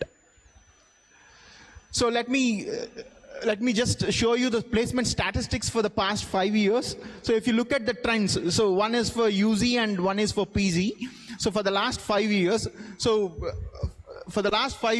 so there's a steady increase in the placements. Of course, so 2023 has seen peak in the placements, but again there is a small dip, but again steadily it is increasing. So now the placements for the 2026 batch have already started, and there is a good number of placement students already got placed. So let me show you a glance back at the year 2024-25. So let me show you some more details about 24-25 offers. So about more than 1,200 offers were made to the students. More than 1,200 students got placed. And we have a total placement percentage of 81% together, putting together BTech, UZ as well as the PZ. And the highest CTC offered is 64.3 lakhs per annum. And average CTC is about 14.35 lakhs per annum. So these are the UZ and PZ individual placement statistics. So if you see, PZ is having about 74 to 75% placement record, and UZ has got 86.5% placement, of all departments together. And what are the different types of roles the students of NIT Warangal usually get? So these are the roles that students normally get placed. So core roles, core placements are there, and analytics, bankings, IT, and business. So if you look at the last year, so about most of the roles are in SD, software development engineers, and another major chunk of roles are in the core sector. Then again, you have all others and analytics. So if you look at the distribution of the packages, so 8 students they got more than 50 lakhs per annum placements, and this year this number has already been crossed. And so about 485 students have got more than 10 to 20 lakhs package, and about 469 students have got about 8 to 10 lakhs package. So this is the average distribution of the students with the packages. And these are the individual department-wise statistics. So if you look at the electrical, EEE and CSC were standing the highest last year with more than 95% placement record. And then all other branches are at the level of 80 to 85, 87 percentages. So except biotechnology, which has got only 60 percentage. So we are working very hard to improve the placements of even biotechnology this year. So let me show you individual branch-wise glimpses. So this is the civil engineering. So you can see the highest package received by the civil engineering students was about 34.1 lakhs, and the average CTC is about 9.75 lakhs, and the percentage placed is about 80.68. So this is for with respect to the electrical engineering. So the average highest CTC is 53.28 lakhs per annum, and average CTC is about 17.6 lakhs, and the more than 96% of students got placed. Mechanical engineering, so 85.84% students got placed. So all these are with respect to the UZ, and the average CTC is about 12.57 lakhs with the highest of 34.1 lakhs per annum. And electronics and communication engineering, so the highest package was 64.3 by Disha company, and the 85.38% of students got placed with average of 20.8 lakhs CTC. And metallurgical and materials engineering, so also has got more than 87% placements last year, so with the highest package of 17.6 lakhs. And chemical engineering has got 83% placement last year, so with the highest of 34.1 lakhs with an average of 11.25 lakhs. And computer science engineering, so the highest is 53.28 lakhs per annum, and 95% students got placed last year. And this is about biotechnology, so which has got 62% placements last year with 20 lakhs per annum as the highest package. So these are the some of the companies that visited last year. So there is no dearth of companies coming to the campus. So as Professor Kiran was mentioning, so a lot of companies will be visiting the campus. So they can. So we have segregated based on all these are the software. These are the companies which have come for software roles. So you can see. So almost all top-notch companies, recruiters are there who are visiting to the campus. And similarly, we have public sector companies who are coming to recruit our students. So HPCL, GAIL, and BPCL, IOCL, so all those companies are there. And we also have core companies like ExxonMobil and Tata, Siemens, ITC, right, Bajaj, Chevron. So all these companies are coming to the campus to recruit our students. And we also have companies who are recruiting our students for analyst jobs. So business analytics, so all the data analytics, so all these are the companies who came last year to recruit our students. So there is no dearth of number of companies. So many companies visit our campus and take the students. And apart from the placements, so as I said, CCPD also organizes several activities for personality development and soft skill training. So these are some of the activities that were conducted last year. And in a year, so on an average, so we'll try to send almost all batches to nearby industries to get an industrial exposure.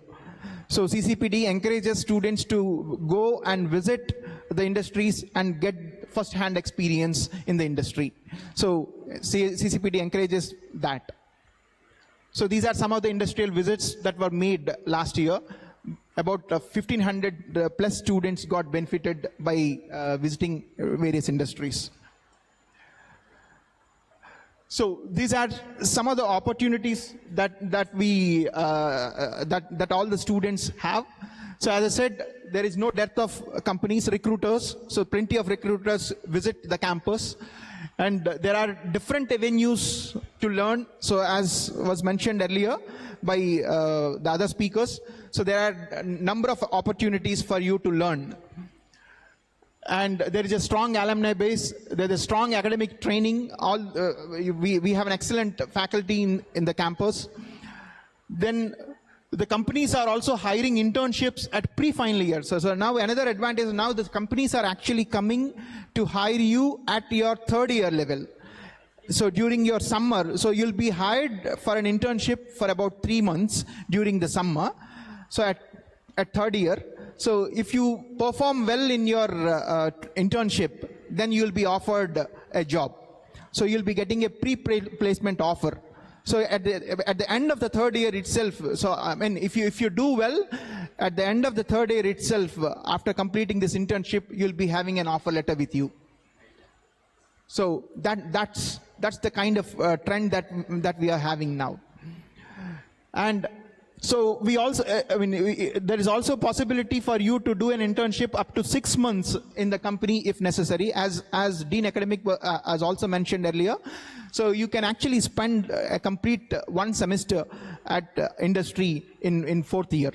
And you can do internship, and if the company wants you to do an internship plus, if a company offers you an internship plus a full-time employment offer, so then you can actually do 1 semester there.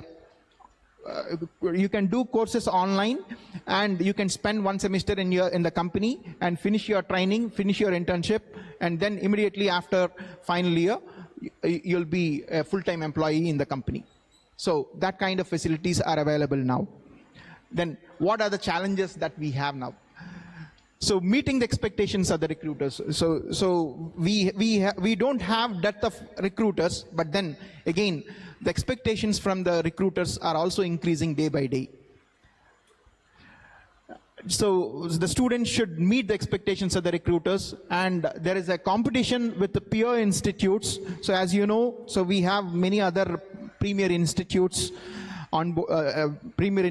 so you'll have to compete with all of them.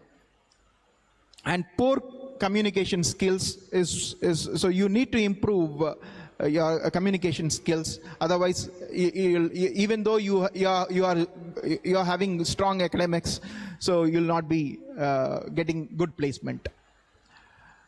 So reduced mass hiring drives through traditional campus placements. Now the trend is changing. So now the companies do not want to have a mass recruitment at the campus.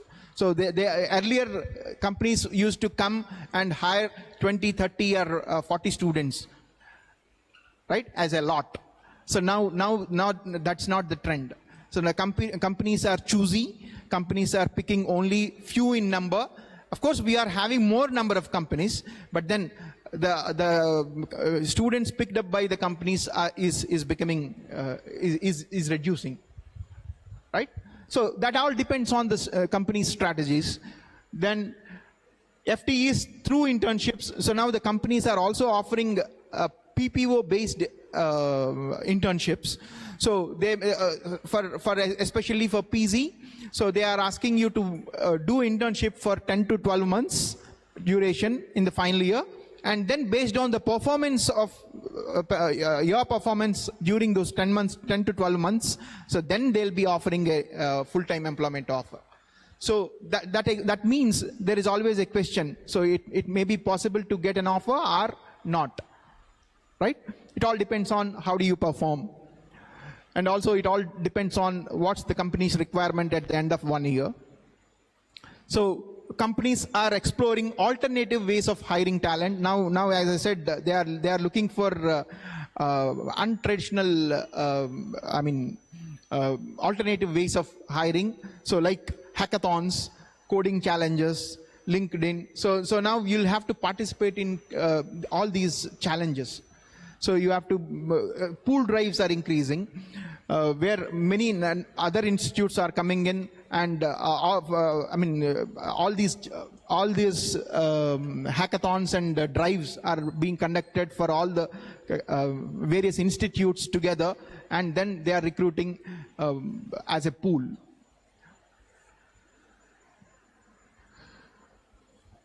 So final advice to all the students is, so make the most of your time at NIT Warangal and balance the academics with the skill building activities, so which is very, very well possible with all the clubs, the student clubs that we have, activities that are being organized by various clubs. And actively participate in the workshops, guest lectures, training programs conducted by CCPD. So this is another important thing. So CCPD organizes several workshops, training programs. So you should definitely participate in all these activities. So we conduct, centrally, as well as individual department level also. So at the department level, we have technical societies. Technical societies will be organizing several placement sessions, placement talks, and training programs. So please make use of all those activities. So you should finally target for a holistic development when you are during your 4 years of stay at NIT Warangal. So do not neglect any of these. So concentrate on sports, cultural, social activities, everything. So make the most of the amenities that are available at NIT Warangal. So prepare for future careers with confidence. So finally, remember, opportunities are endless if you are ready with right preparation. So this is the team that we have. So we have all these five coordinators, and apart from 5 coordinators for placements and soft skill activities, and for industrial tours, we also have training and placement officer, and we have an advisory board, so consisting of Dean IRAA and Dean students, and Professor Joseph Davidson and Professor Hari Krishna are the previous heads of CCPD, and registrar. So these are all the student team, associates team. So again, it's a responsibility. It's another big responsibility for the students to be part of CCPD team, and there is a lot of craze for the students to become part of the CCPD team. So we float, we invite applications, and the students will apply in huge numbers, and we conduct the interviews, and we then finally scrutinize and then select the CCPD team. And the success of CCPD activities depends on the dedication that is shown by the team, student team. Right? Thank you. Thank you, sir, for motivating our students with the future possibilities. It's a last session now. I invite Dr. G. Radha Rukmini ma'am. She's the head of the Institute Health Center, to speak on good health and the healthcare facilities available at our institute. Briefly.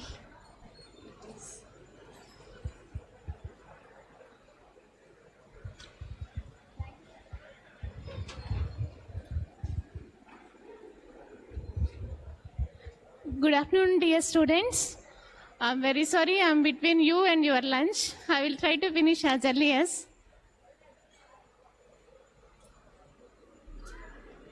Yeah.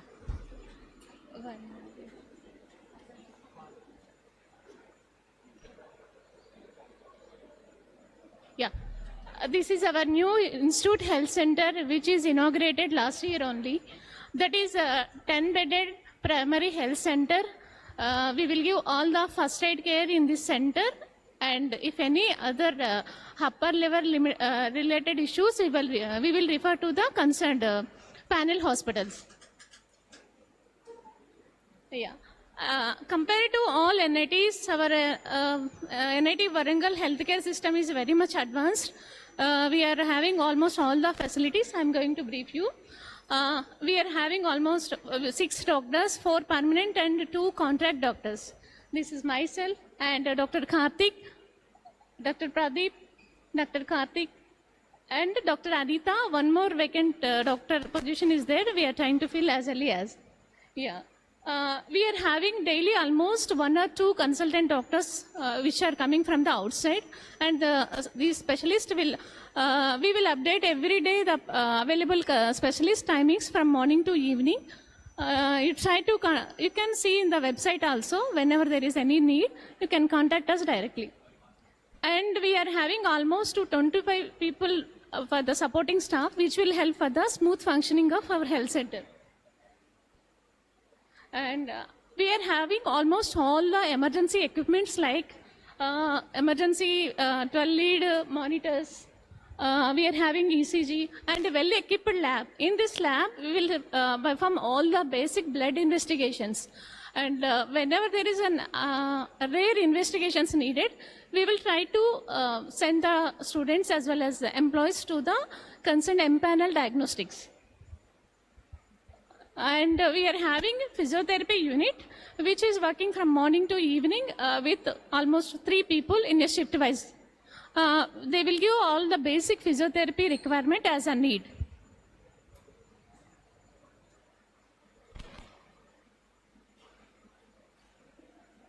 We will follow all the biometric waste disposable and everything as per WHO rules. And the center will work from 8 to 8, please note it down. From 8 a.m. to 8 p.m. you can come directly at any time. But after 8 p.m., if there is any emergency, please try to call the ambulance. The number is very much important. How the healthcare system activities, morning hours 8 to 8, patient can come directly or they can call us, we will attend. But after 8 p.m., if there is any emergency, please call the ambulance. Ambulance people will take you to the concerned hospitals and they will give us an immediate call. And immediately we will activate, we will approach the hospital along with you. But whenever there is, please note it down the ambulance number. Even if you can't able to call us, please try to call the ambulance. Ambulance is available 24/7 in the campus. We are having almost all advanced 2 ambulances are there. We can use at any time. And we are having almost 8 renewed hospitals in Hyderabad and 13 hospitals, very efficient hospitals in Warangal or in panel of NIT. On the need of speciality, we will refer the students to the concerned hospitals. We are having almost pharmacy, which is having all the emergency drugs and even all the needed chronic drugs. With the prescription of the doctor from health center, the pharmacy people will issue the medicines. This pharmacy will work from 8 a.m. to 8 p.m. These are the numbers. Please note it down. You can call in. You can contact any doctor. They will immediately react on an emergency. But in working hours, try to come directly to the health center. Please note it down. This number is very much important. If any doctor respond or not, ambulance will respond immediately. They will address your problem and they will call us immediately. So Note this number. It is very much important.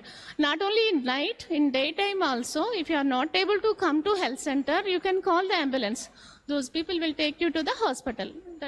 When the health center is open, they will take to the health center. If not, they will take you to the panel hospitals. Here, with your admission card, we will open your health book. In this, we will note it down all the present health and past history and everything. Whenever you come to health center, you try to give your number. They will give the book and as well as prescription slip. With that, you can visit any one of the available doctor. They will examine you and they will advise the medicines. With the prescription, you can get the medicines from our pharmacy. According to good health, health means not only mere absence of the disease, that is a complete well-being of physical, mental and social. Try to balance all the things. Physical health, how much it will affect everywhere, everything. If you maintain good physical health, you have to be active physically and you should maintain all the good eating habits and quality sleep. This is very much important. You people do the first two things, but in part of sleep, you people will be neglected. That will affect everything. Not only physical, mental health also it will affect. It will affect your academic performance. Mental health, how it is actually. For mental health being, we are having so many activities. Wellness center is there. We are having psychiatrists, visiting psychiatrists, counselors, everyone is there. The only problem is you are not able to identify the mental health which is, and you are not able to approach us. Please try to come at any time, anywhere. Whatever, if you feel any down or any anxiety related issues, immediately approach us. We will address immediately and we will refer you to the concerned parts.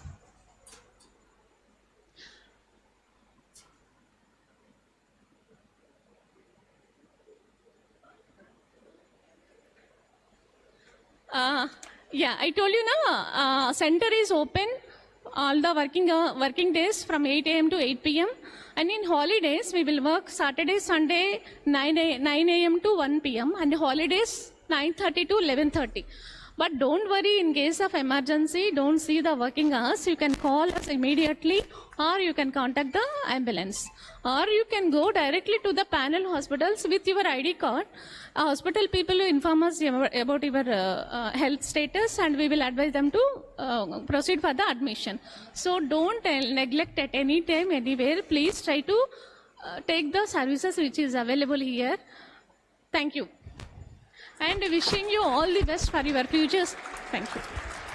Thank you, ma'am, for reminding us the good health is foundation for success. Thank you. So now it's a conclusion.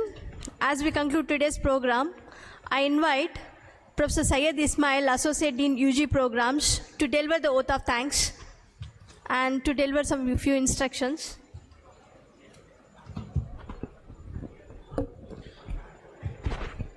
A very good afternoon to you all. On behalf of the National Institute of Technology, Warangal, and as the Associate Dean for Undergraduate Academics, it is my privilege and honor to propose a vote of thanks on this momentous occasion of our orientation program. First and foremost, our profound gratitude to our esteemed Director, Professor Vidyadhar Subudhi, for gracing this event with his presence and for his inspiring welcome address. We extend our sincere thanks to Professor Venkay Chaudhary, Dean Academics, for his comprehensive overview of our academic programs, a crucial guide for every student here.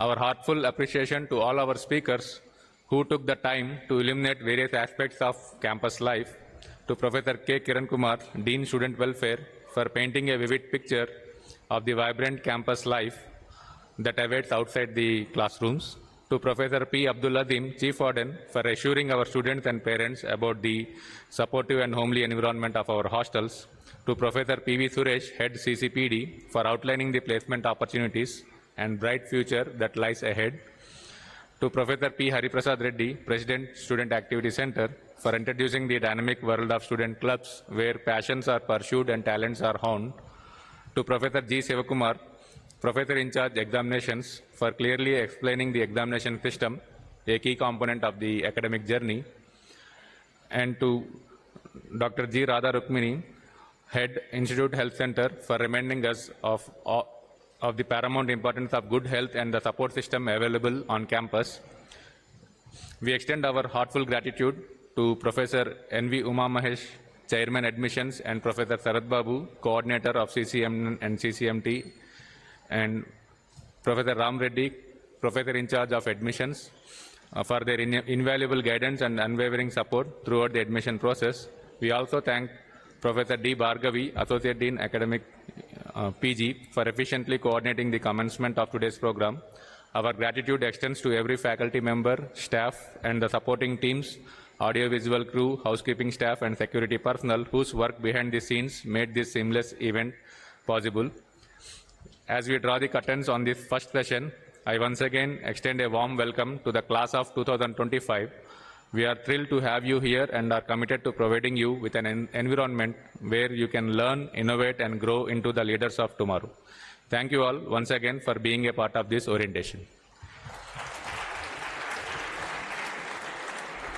So, a quick announcement for the afternoon session. Kindly assemble here at 3 p.m. From where your departmental faculty advisor will take you to your respective departments, where the department level sessions will be held. So during these sessions, you will meet your faculty advisor, program coordinators, and learn more about the details of your respective departments. So thank you once again. So please assemble here at 3 p.m. Kindly have a lunch at your hostels. So all of you, please go to your respective hostels and have the lunch, and please come back by 3.